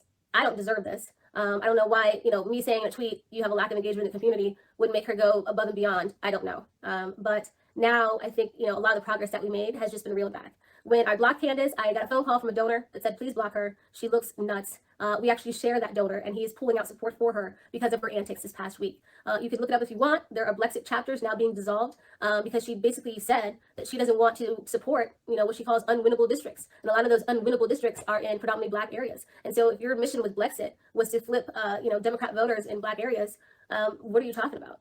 This literally, what's the purpose of Blexit if you're basically saying, hey guys, don't donate to these candidates that are Blexiting, or that would help these areas, Blexit, as she says. So it makes no sense. And so you can see the chapters are dissolving. We're getting phone calls from people that work at, Blexit chapters that now want to join our movement because they're saddened by the comments that were made by she and Karen Tatum saying that they don't think that people should help, minority candidates in these areas that are deeply blue. That was probably really sad to see for a lot of people. And you know what? I'm so sorry that if you signed up for Blexit hoping to carry out that mission, that you see now that that's not what your founder intended at all. It's sad. I think that covers everything.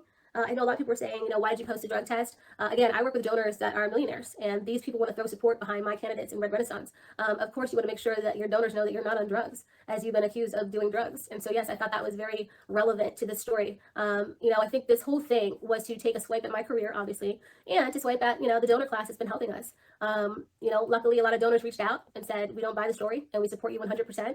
I'm on my way to Orlando now. My event has not been canceled. I will be on a panel with Congressman Byron Donalds, and I'm going to go back to life as usual. If you feel that anything doesn't add up and there's nefarious action here, call for an investigation. Ask somebody to investigate me. Call the authorities. I've never been under investigation because I haven't done anything wrong. I've never had access to the money. There is no evidence of money laundering from anyone, not even my treasurer. And we left close to $1 million in the bank. I didn't pay myself a salary, which you would have saw if you looked at my FEC report. Many candidates do, especially when they raise that much money. And so I'm so sad that it has taken, all of this to address this. But hopefully, this answers questions. If not, I don't know what to tell you. We have a lot of people, working behind the scenes as far as lawyers, and I'm going to let them handle this moving forward. But I'm going to get back to work. I want to flip the House in 2022, and I want to help candidates across the country. This is not about me. This is about the Republican Party and us taking back the House. So either you're on board or you're not. I don't know why we take allegations as truth, but it was very sad to see this transpire the entire week. And I'm starting to think that we have a lot of sheep in our party, even though we talk about sheep on the left, because there were a lot of people that were manipulated in this situation by fake news.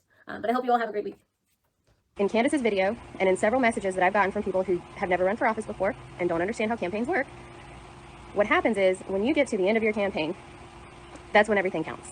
So you spend however much time you can raising as much money as you can. Why? Because you have to pay for all the people that are going to contact your voters and all the different ways that they're going to do that. It's marketing. You've got to send them text messages, multiple text messages to thousands of people. In my district, I think we had, I don't even remember, 36,000 people. Kim's may have been a little more. And those are people that you have to touch just in a primary. Now, when you go to the general, it's like 4 times that much, if not 5 times that much. So think about sending 7 cents a text message. All of those people, you've got to touch them 7 or 8 times to get name recognition. Then you have Facebook ads. You can geo-target those. Those are also expensive. I'm not going to share all my secrets to marketing because right now we're about to overturn the school board in Palm Beach County using a strategy similar to this. But anyway, mailers cost money. All of the marketing at the end of the campaign, you have to be signs, staff, people to run this. And there's something called canvassers. I hired them in my campaign. And what they do is mail-in ballots start going out about 45 days prior to the election. So 6 weeks prior to an election, maybe 8-10 weeks prior to an election, you start touching voters over and over and over again. So they have to remember your name when they get to the ballot box. Congress is not always top of mind. A lot of people don't pay attention to our world. So you send canvassers out. They start door knocking in a district. You're talking about multiple counties, tens of thousands of people, sometimes hundreds of thousands of people. That costs money. There are companies that are great at ground game. A lot of time, they're local community organizations. They can cross lines, believe it or not. They can work for either party. They really don't care. You got college kids or people working for minimum wage. They don't care what t-shirt you put on them or what party you stand for. They're there to make some money. And they walk around and they knock on doors and they talk to people and they leave door hangers. That's how you have to outsmart the voter fraud, or not the voter fraud, rather, the USPS fraud, where mailers get sent out after your election like they did in mine. So you send canvassers out. It's not cheap. At the end of your campaign, so you're sending these canvassers out all the way up until the day of the election. People are still knocking on doors, standing at voter precincts, putting out signs, removing signs, all the way until election day, right? The job's not done. After election day, invoices come in for months of services, sometimes hundreds of canvassers, sometimes dozens of canvassers, whatever it is. In my case, in my campaign, after my campaign was over, probably the 2 to 3 weeks, if you go look on my campaign FEC report, I paid several individuals who were out canvassing for me. I paid individuals that hired other individuals that were out canvassing for me. Sometimes you do it through an LLC, sometimes you do it directly. It depends on what the level is. So, in conclusion, Kim's campaign raised a lot of money, and she had a lot of ground to cover. And mind you, she didn't steal money from donors. This isn't taxpayer money. Donors gave her this money to spend as she saw fit to help the country, whether that was to win this election or the next one, or to do what she's doing now, which is helping a lot of other little guys get exposure and win elections. Kim is a hard worker, and she's helping the little man. I can't say the same for the other two. At the end of a campaign, you close out all you owe everybody. In my particular case, I had to pay off the data people that provided the data. I had to pay the people that sent out the text messages. I had to pay the companies that did my digital advertising. I had to pay my canvassers. So there are people that are taking what Candace, somebody who doesn't understand campaigns, says, and they don't understand it, and this is a perfectly legitimate explanation for that. And I think that a lot of little things are being brought together and woven into a story to, I guess, fuel some sort of deep-rooted insecurity. I don't want to bash anyone here because I'm not going to lie, I have a lot of respect for Candace. I always have this. She's on her worst behavior. That's it. I'm not going to lie. But ultimately, it is normal to pay canvassers large sums of money after your campaign. That's when you start paying everybody and getting stuff off the books. I can tell you, after Kim's campaign, she also reserved and kept, it was at least over $2 million. I can't remember because I don't study her campaign finance reports. It was at least over $2 million. I think she still had 2.8 million left, if I remember correctly, or it was 4.2, something like that. I know that's a big difference, but she still had a lot of money left, and she rolled some of it over into her packet and is helping other candidates. She didn't go gobble it all up. By the way, there was some sort of accusation that came from hearsay from a stripper, which Candace has a legal background and has been in litigation before, so Candace should know that hearsay from a random stripper that she found is not a legitimate news source. Let's not be like the other side. Candace calls some stripper who knows how this stripper felt about Kim, who knows if the woman was on drugs or not. This woman makes a claim that Kim's in there partying and doing drugs after her campaign. Mind you, this is in Maryland. Clubs were shut down, including strip clubs during this time, okay? So don't just take everything Candace is saying as gospel, because she has been correct on a lot of things. There are a lot of things that I agree with her with. And there are a lot of things, there are several issues with Kim that I don't necessarily agree with. But taking advantage of people who don't understand campaign finance and don't understand how campaigns work, and taking all these pieces and trying to weave them together to point someone out as a quote-unquote bad person is wrong. It's ungodly, it's deceptive, it's manipulative, and Candace needs to repent from it. Now, I don't know how strong Kim's legal case is. I can tell you right now that Candace knows her way around the legal system, so she knows how to put things together without getting herself in a situation where she could be sued for defamation. You have to have certain elements in order to prove defamation. I know this because I was sued during my campaign. What Candace is doing to Kim happened to me during my campaign on a smaller scale, and it's really dirty and it's really nasty. And it was Republicans that did it to me that were really nasty and really jealous. And I'm sorry, but that's exactly what I see again happening now on a larger scale. Well, I find that really interesting. The words they were using all around that. Real interesting. Sounds real familiar, doesn't it? Yeah. Well, in those videos that we watched in reference to Kim, there was a lot of stuff that got brought up about the interview she did where it showed the interview, then she went back talking, the video we just watched, that man mentioned that people have a past and that in the Christian faith we forgive people, we don't hold stuff over their head of things they did in the past. Not saying that she did any of that in the past, but just like in reference to normal Christian belief is that when you become saved, you're forgiven for that past, right? It's done. Even God says that he will not remember it. So, so, and then that woman just mentioned that it wasn't very godly what she was doing. Well, I think this is a good time to bring in the Christian angle surrounding Candace Owens. And I actually did an interview, like a very short, it wasn't really an interview, just a chat, a conversation with J Whit, who is a very biblically knowledgeable and godly man. You know, I'm not saying he's perfect. I'm not perfect. Nobody's perfect, but he is a very good Christian man. And so I had a very short discussion with him on that. He's my friend, and I reached out to him to do that. And so I'm going to play that for you right now. I brought Jason with J Whit podcast on to talk about the Christian aspect regarding the Candace Owens situation and how she's treating Erica Kirk and how she's treated others in the past. So I'm going to have a conversation with him about that. Hey, Jason, so nice to have you on. Hey, thank you so much for having me. I appreciate you very much. So I know that you wanted to talk about how you see the Christian side of things in regards to Candace. Absolutely. So I've said this before on my show that Candace Owens demonstrates no Christian charity. She demonstrates no ability to recognize that she herself has been delivered from her sins. So I want to bring a couple of scriptures to bear, and I would love for people to check them out. Of course, we're going to start with Matthew chapter 23, and I'm going to read verses 1 through 4.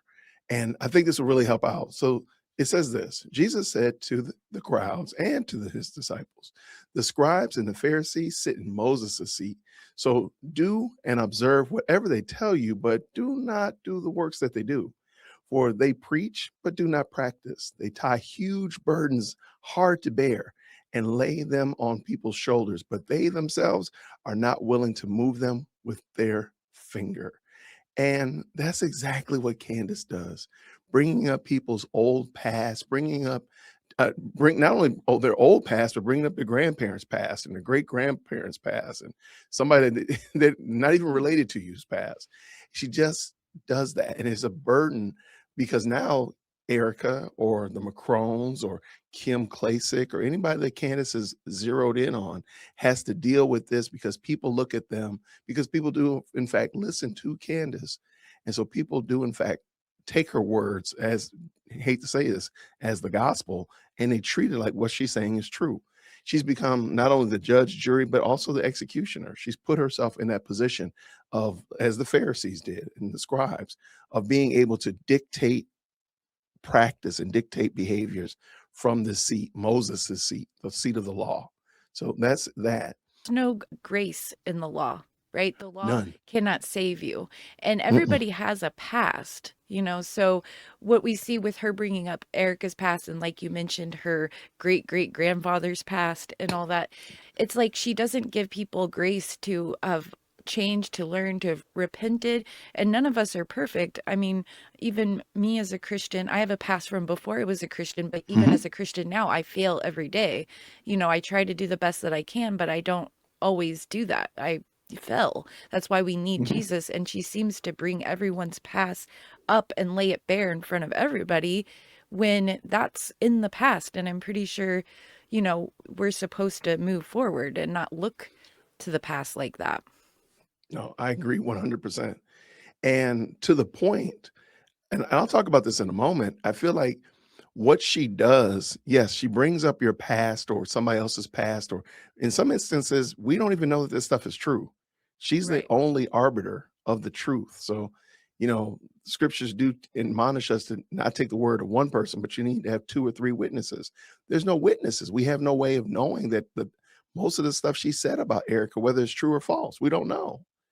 And so there's And no she way to do that. She twisted a lot, you know what I mean? Yeah, but we don't even know.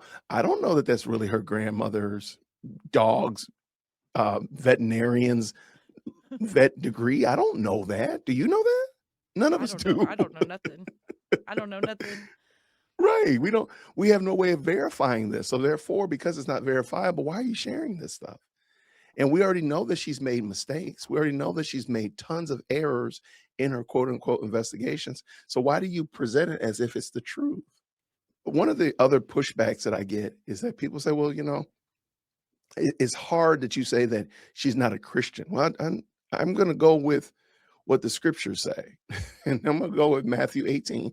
So again, follow along in your Bibles, Matthew 18, verse 21. Then Peter came up to him and said, Lord, how often will my brother sin against me and I forgive him? As many as 7 times?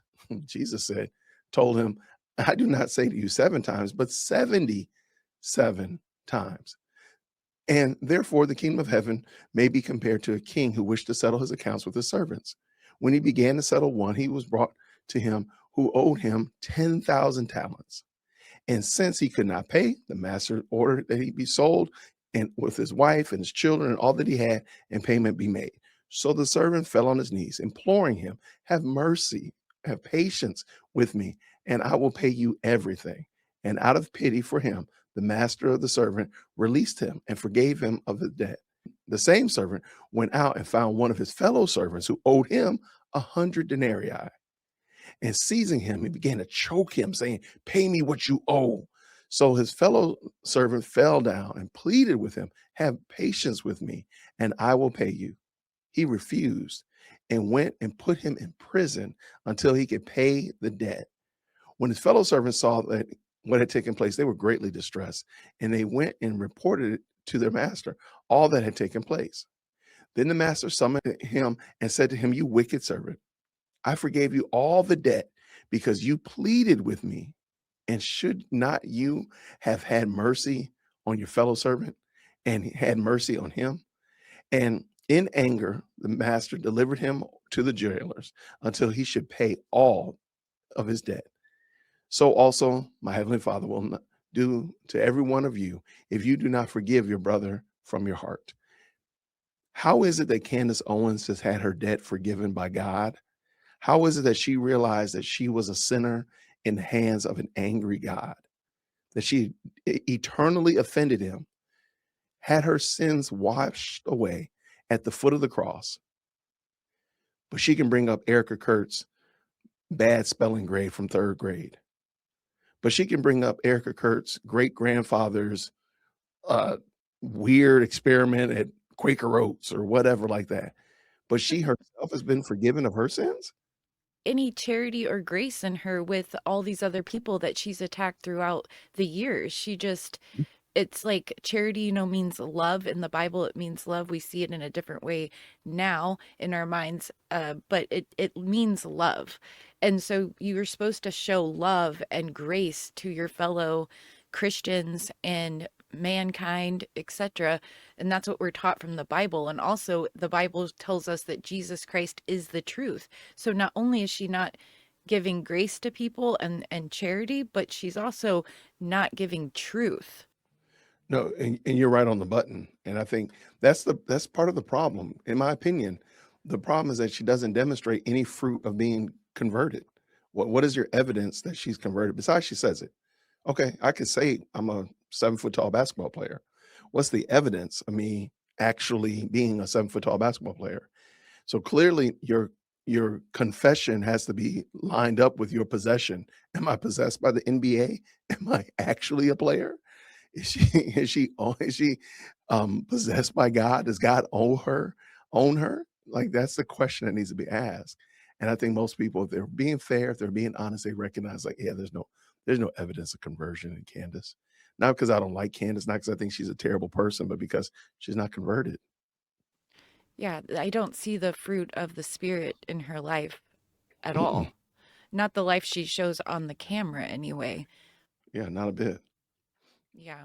And the super last part of, just kind of show the fallacy of this this whatever you want to call this becoming Erica, the Bride of Charlie scenario she did, I would just present to you, and I would encourage people to go back into the Old Testament and read Ezekiel 18.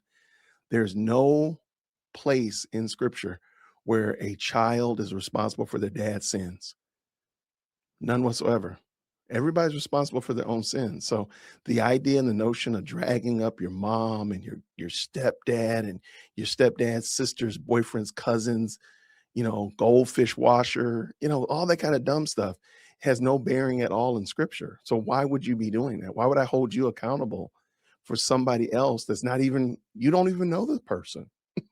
You never met this person, but you're responsible. You got to answer for why they were doing weird experiments on radioactive goat cheese or something. Like what? Why am I responsible for that? The government gives out tons and tons of contracts, but yet she's pulling up all this stuff of allegedly people in Erica's past, like her ancestors, and she's putting the sins that she's kind of creating like from them onto Erica now to create suspicion, and that's very unchristian. Christians do not put the sins of the fathers on the children. We also don't group people in one group, so we don't condemn an entire group of people. We look at the individual themselves, and so it's very unchristian what she's doing just in that sense. Yeah. So that is it. But I agree, and I think most people, if they're thinking clearly, they realize that she does not demonstrate one who possesses eternal life. She can profess it all day long. She can say she has it all day long, but there's no evidence to that fact. And I think that's the most egregious thing. So I hope people will look at that, compare the scriptures, and see if in fact they're true, but walk away from Candace. Like, she's not good for your soul, period. Yeah, and she doesn't share the gospel ever on her show. We've never seen her sharing the gospel with her massive audience. Never the gospel to the people that she attacks. If the Macrons are as dirty and as wicked and low down as most dirty sinners are, all of us have been in some degree, shape, or form, right? Then why are you not giving them the gospel? Isn't that the solution? Wouldn't that be the solution to their problem? If Erica Kurt is so low down, good, rotten, good for nothing, wouldn't she need the gospel? Wouldn't Kim Klacik, or wouldn't anybody else that you're attacking, when they need Christ?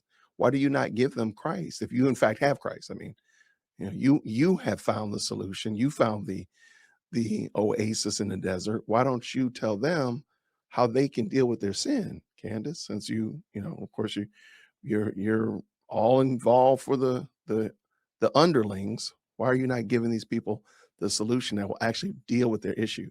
Because all you're doing is just dragging their dirty laundry out into the street, and people look at it and say, "Oh, they got dirty laundry. Oh, right. Dirty laundry." Gossip and slander, really. That's all it is. So do you think that Candace actually believes the conspiracies that she's putting forth? Because I noticed that her and Tucker have been bringing up conspiracy theories from like 20 years ago that people were talking about 15, 20 years ago. So I know this is a hot take, but I do believe that she believes it.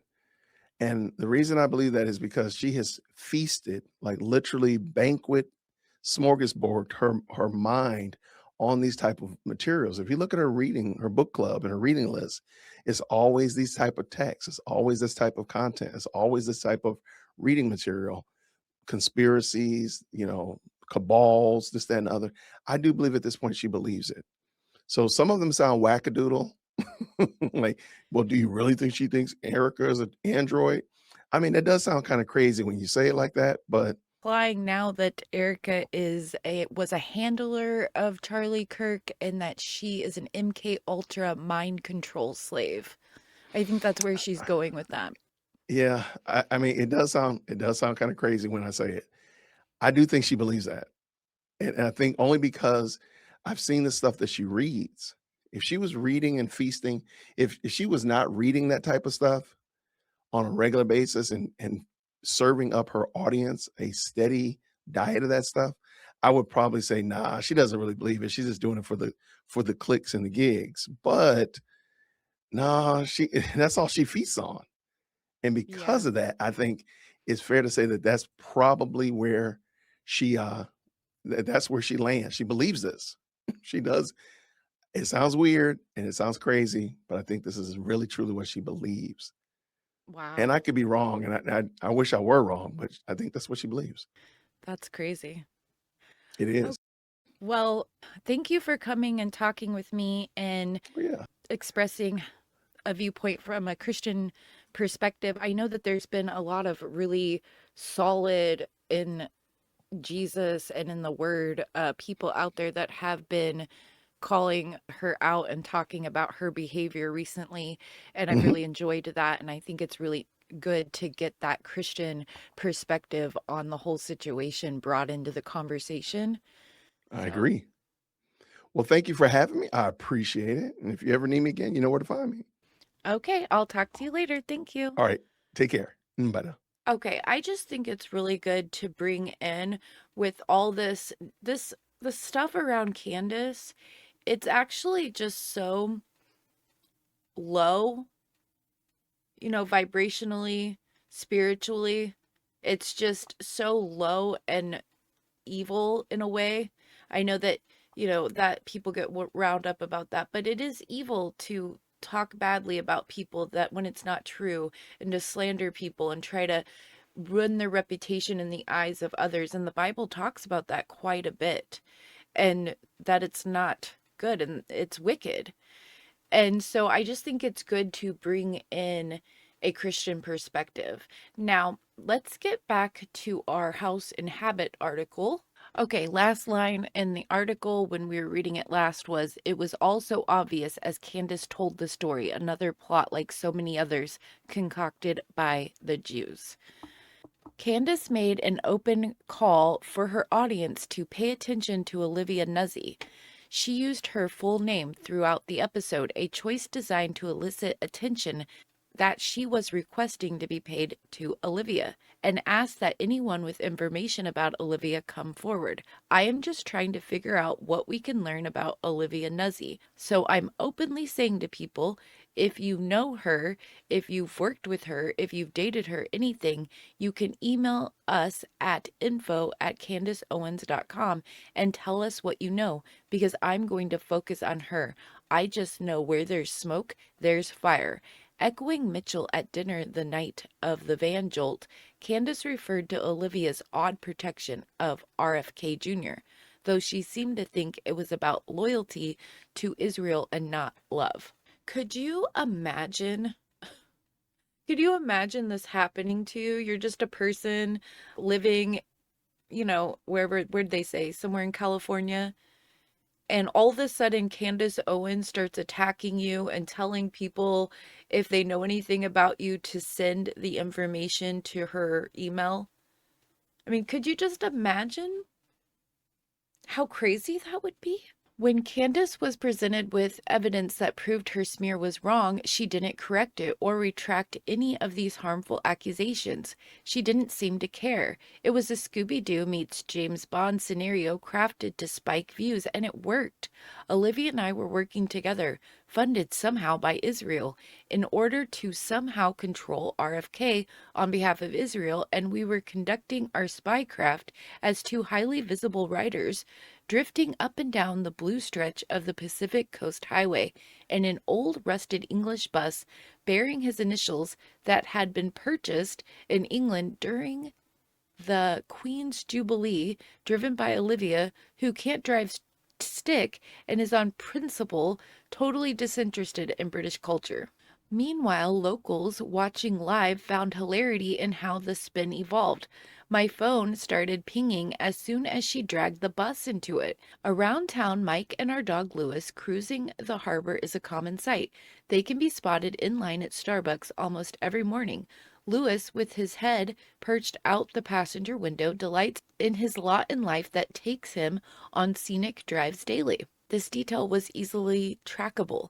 A vehicle that is widely attributed to our family would take only minutes to source. It didn't matter. Candace drove the story to her airways without stopping to check what was true and what had been fabricated in a rush to evolve continued interest in her spin. When a producer seemed to chime into her ear to tell her the vehicle wasn't owned by Olivia, but by the Krauses, she offered a quick correction and then quickly corrected her own correction to remind her audience. And both of these women are liars, so I don't know whose car it is, she said. Oh, I see. She was attributing the car to Olivia, and the car's license plate says RFK, but it wasn't Olivia's car. It was Krause's. It's her, that funny bus that she has. Okay, I see. Oh, look at that dog. That's Lewis. Ian Carroll calls himself an independent researcher. A 33-year-old Washington state native, he gained notice on social media, where about 4 million followers across platforms watch him try to connect dots on The Ian Carroll Show. With a big smile beneath a bigger mustache, Carroll comes across as friendly and innocent. He's quick to volunteer that he just doesn't know a lot about public people who figure into public events. He comments on because he wasn't paying attention until recently. In March, Carroll was welcomed on a stage far bigger than his own by the modern godfather and independent researcher with a Wi-Fi hookup, Joe Rogan. There's an innocent to Rogan's approach, too. He can be discerning and shrewd, and he can ask tough questions and suss out nonsense in real time. But he also has a boyish curiosity that makes watching him feel less passive than watching a BBC documentary or traditional news.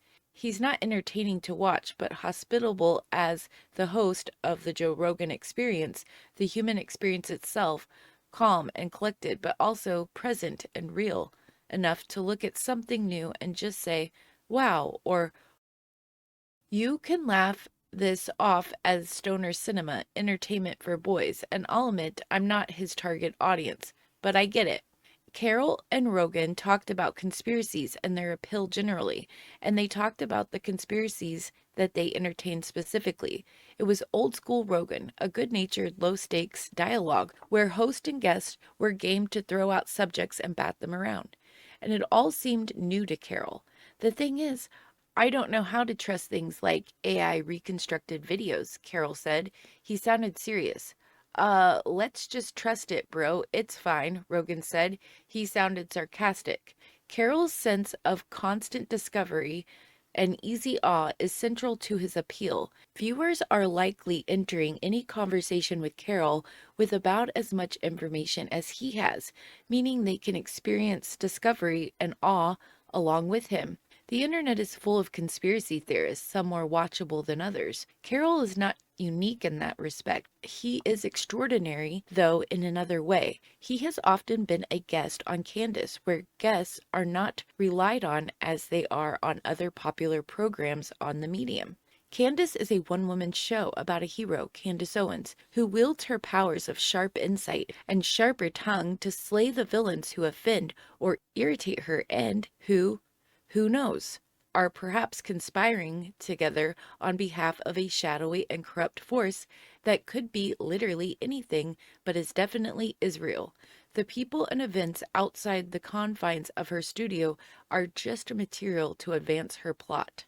As Candace called on her viewers to pay attention to Olivia Nuzzi and convicted them to hate me, Carroll followed up to capitalize on the spectacle. Yeah, so that's another thing. Candace Owens has these downstreamers that prop her up. So she will run with something and then they'll come in and they will take it and advance it, and then she can pull from that advance as her narrative continues, because she'll do these things for, like I said, days or weeks sometimes. And so that's a whole thing that's going on that you can start noticing the pattern there. So she'll put out a narrative, she'll start it, she'll advance it, right? Then the downstreamers, like Ian Carroll, will pick it up and they'll talk about it and then they'll add stuff to it. Then she'll pick up the added stuff. Do you see what I'm saying? Yeah. So that is something that I definitely noticed. He appeared in a frantic video in a paranoid state. eyes wide and glassy. He promised to reveal something major, blackmail so shocking it would change the course of history. So the Bobby Kennedy blackmail story is currently breaking in many directions all across the internet and American politics. It's not going to be the same after this weekend, he said. This is not hyperbole. This is not just a hook, and I don't really know where to start. He told his viewers that what he had to share was urgent and explosive enough that people's lives could be in danger. So Candace told him this, right? You guys, he's getting this from Candace. Ian blackmail. Carol cited Olivia's 2013 internship on Anthony Weiner's campaign for mayor of New York City as proof that viral chatter about our blackmail plot wasn't just about sex, and it wasn't just about feuding online. Carol wasn't interested in gossip. Gossip was for girls. Carol was interested in the unseen hands pressing the buttons of power in America. If you don't know about Anthony Weiner, look it up, he said, suggesting he had perhaps done so recently, and that it is a direct tie to Huma Abedin and Hillary Clinton. And two, at that point, just pick your term for whatever deep state groups you want to talk about. Okay, so this is a conspiracy theory that existed back in like 2017 time period. So Huma Abedin was married to Anthony Weiner. There was that whole, this was the whole, there, one day I'm going to have to get into this because a lot of this isn't not real. Like a bunch of this is real, but then it like spun out into a bunch of other crazy stuff that I can't be sure if it's real or not. But she was married to Anthony Weiner. Anthony Weiner had this laptop that had all this stuff on it, apparently, because she was backing up her emails. Hillary Clinton were being, not backed up, but what is it called? Synced. Because Uma Abedin was her, like, whatever, assistant or whatever. They were all being backed up to Anthony's laptop because that's what Huma was using. They were being synced. So there was this whole crazy story around all that.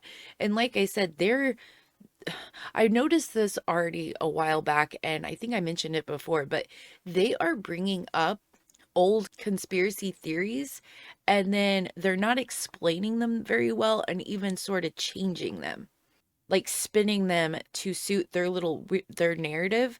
But this whole Hillary Clinton Huma Abedin thing is so complex and deep that it would be hard for you to even just go back and research it now. You know what I mean? That blackmail could be anywhere by now, but I think we all know who has it, and Candace certainly knows who has it. Abedin, a longtime aide to Hillary Clinton and ex-wife of Weiner, was engaged to Alex Soros, the son of billionaire investor and Holocaust survivor George Soros, who is to Israel conspiracies what Stanley Kubrick is to moon landing conspiracies. Abedin and Soros wed in June. Carol played a clip of Candace filling in the blanks. All that we're all doing at this moment is pretending RFK Jr.'s unflinching loyalty and, quite frankly, his fear of saying anything negative about Israel. A Russian nesting doll of internet content began to reveal itself. Within the clip of Candace, played by Carol, Candace played a clip from another podcast in which Dave Smith interrogated RFK about Israel. Do you see what I'm saying? Do you see what I'm saying? They are creating content to make content to bounce it off of each other. Carol continued, and just to clarify, there's a lot of other evidence that Israel and Israel-aligned people are involved in having this blackmail, but I don't want to get into detail just yet because that would kind of compromise some of the journalists that are currently a little at risk. Right now, Bobby's own staff around him, they know this, and they have been trying to find the handler that's close to him, because it must be very close to be managing his tweets and managing his appearance. It sounds like there's a lot of people who are trying to protect him from this coming out, but it's already coming out, and unfortunately it's out enough that the journalists are in danger. Carol said his message was an act of heroism. By posting this video in which he accused me and Olivia of running a blackmail operation as deep state spies, he was acting to protect the journalists in possession of knowledge of the blackmail from harm. They had banded together, he said, and they had shared information with each other. There would be no way to silence the story by silencing one of them, so no shadowy deep state operatives should dare try. We are all location sharing with each other, and we are looking out for each other, he said.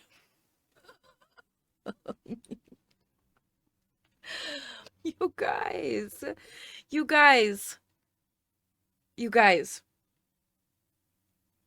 This woman is not a spy, and she knows that none of this is true, and yet these people are going on their shows and being like, we know, and we have people, we're sharing location data, and we're gonna make sure none of these people get hurt, and all the, and it was all just a made up lie from Candace.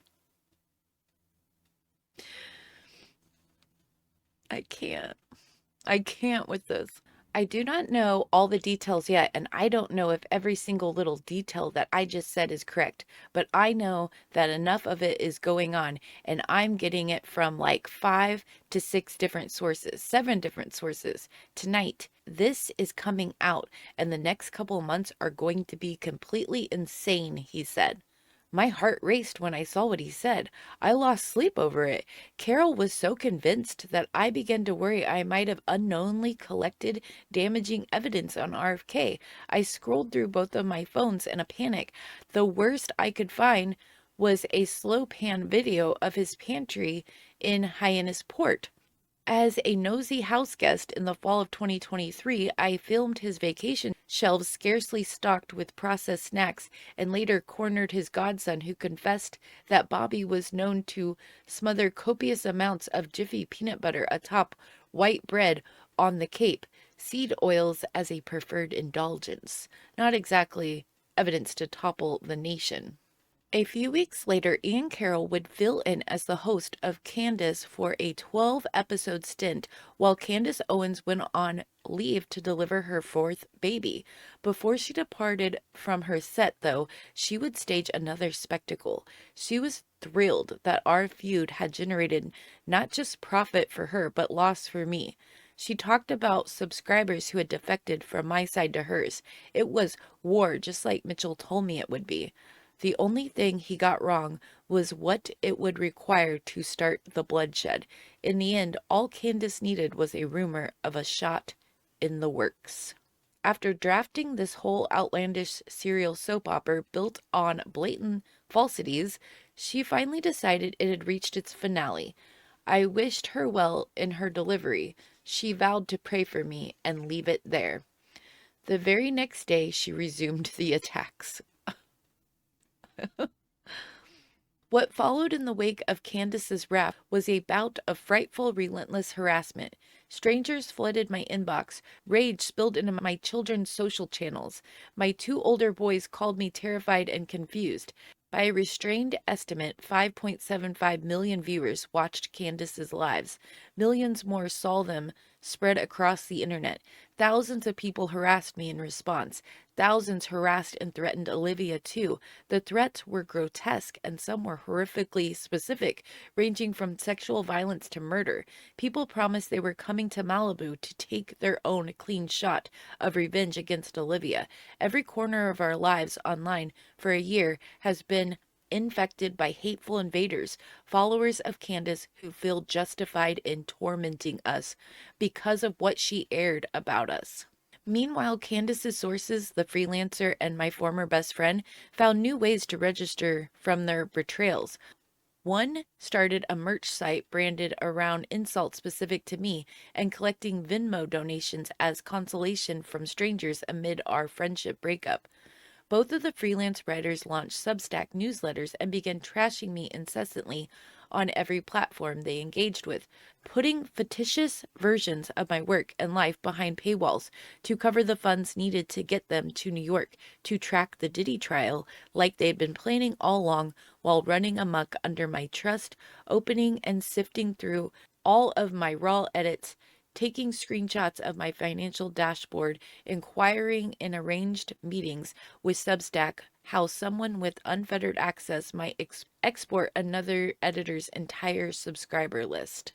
Okay, so I'm going to tell you guys right now, and I'm probably going to make a video about this at some point.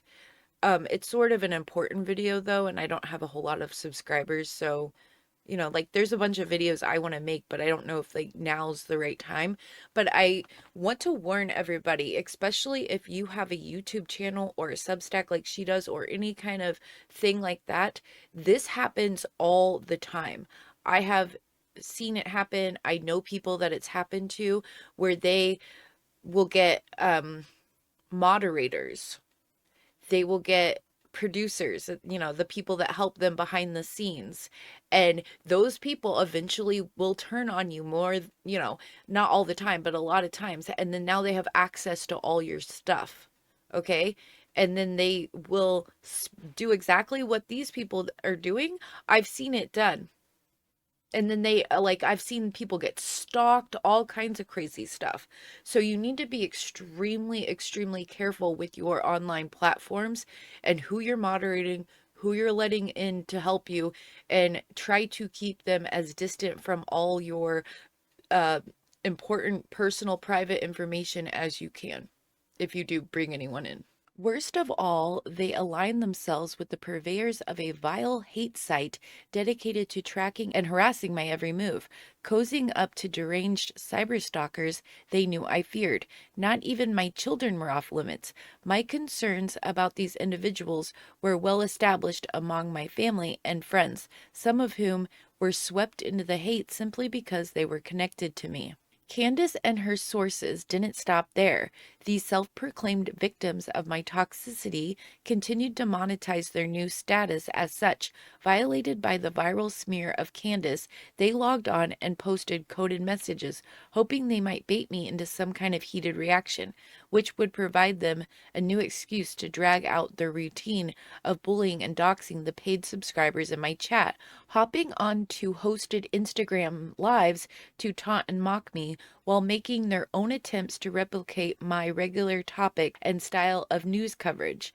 Watching Candace, perhaps they'd learn that broken relationships and communal hatred can be the foundation for successful personal brands. When someone sent me a screenshot of the two former writers and my ex-friend on FaceTime with my main stalker in frame, I knew there was no limit to their contempt. After our spat in March, I watched in disbelief as I was steamrolled by lies. My work stalled, my income dropped. For more than a year, I had sought to bridge political divides through my coverage. It was an ongoing conversation, sometimes heated but always human, meant to bring people closer rather than push them further apart. My reputation was shredded overnight by a woman who activated an audience primed to respond with rage whenever it was pointed. My credibility was severely damaged even among core Kennedy supporters who assumed it was true that I was working covertly to destroy RFK after I had spent half of my income and a year away from my family tracking and promoting his campaign. As everything I loved and built continued to crumble, I fell into a lingering depression. My drive and discipline dissolved.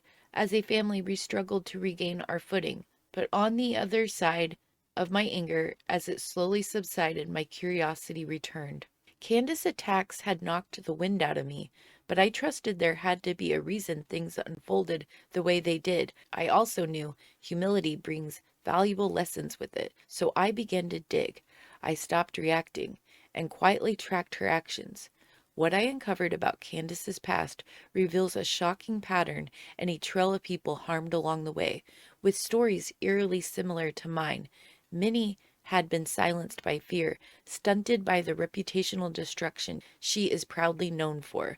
The patterns are strikingly consistent. Her tactics trace back to her left-leaning ideology and her cancel culture activist days. Some of those affected are finally ready to go on the record and expose her playbook. And I think we'll end it there for today. That was the end of that article. And so we'll continue with part 4 next time. Wow. Wow, could you imagine? Could you imagine that happening to you? I had a similar thing happen on a much lower scale, and not just me, but many others that I actually have been documenting. And well, I not anymore, but I documented and took in stories, and I plan on writing that someday. But could you imagine all that hate directed towards you? She weaponizes her audience against people she doesn't like. But also, she could be used to do this too. So imagine this. Imagine there's somebody that you want to take down, destroy their reputation. You could pay Candace to do it. Anybody ever think about that? Okay, now, before we go, I want to show you something. Okay, hopefully you guys can see that. Okay, so this is an open letter to social autopsy, and this was written by, what's her name? Randy Lee Harper. So this was this was a prominent SJW back in the day. This was all there. This is one of the connections in the space-time continuum that I like to call it, where this was a pivotal moment in history where the SJWs that caused the problems for the gamers, that then the gamers freaked out because they realized we have a serious problem, which then led to the anti-SJWs, which then led to the culture wars. Okay, so which led to Candace Owens, which led to Andrew Tate, which led to all this stuff, right? It is a point in the space-time continuum. Now, she learned a lot from these women when they had her under their eye, so to speak. And this is an open letter to social autopsy. Now, Candace Owens likes to make a lot of open letters too. An open letter to President Donald Trump. This was recent. An open letter to Erica Kirk. And this certainly isn't the only open letters she's done. But I just wanted to point that out because I found it really interesting. I think she learned a lot from that experience. And I think it colored everything she did going forward in the online space. And I will have more information about that in the future because I did find a really interesting video. But it sort of goes back in the past, and I want to keep moving forward as we go. So I'm going to see where there's a good place to put it in. But it's a gem.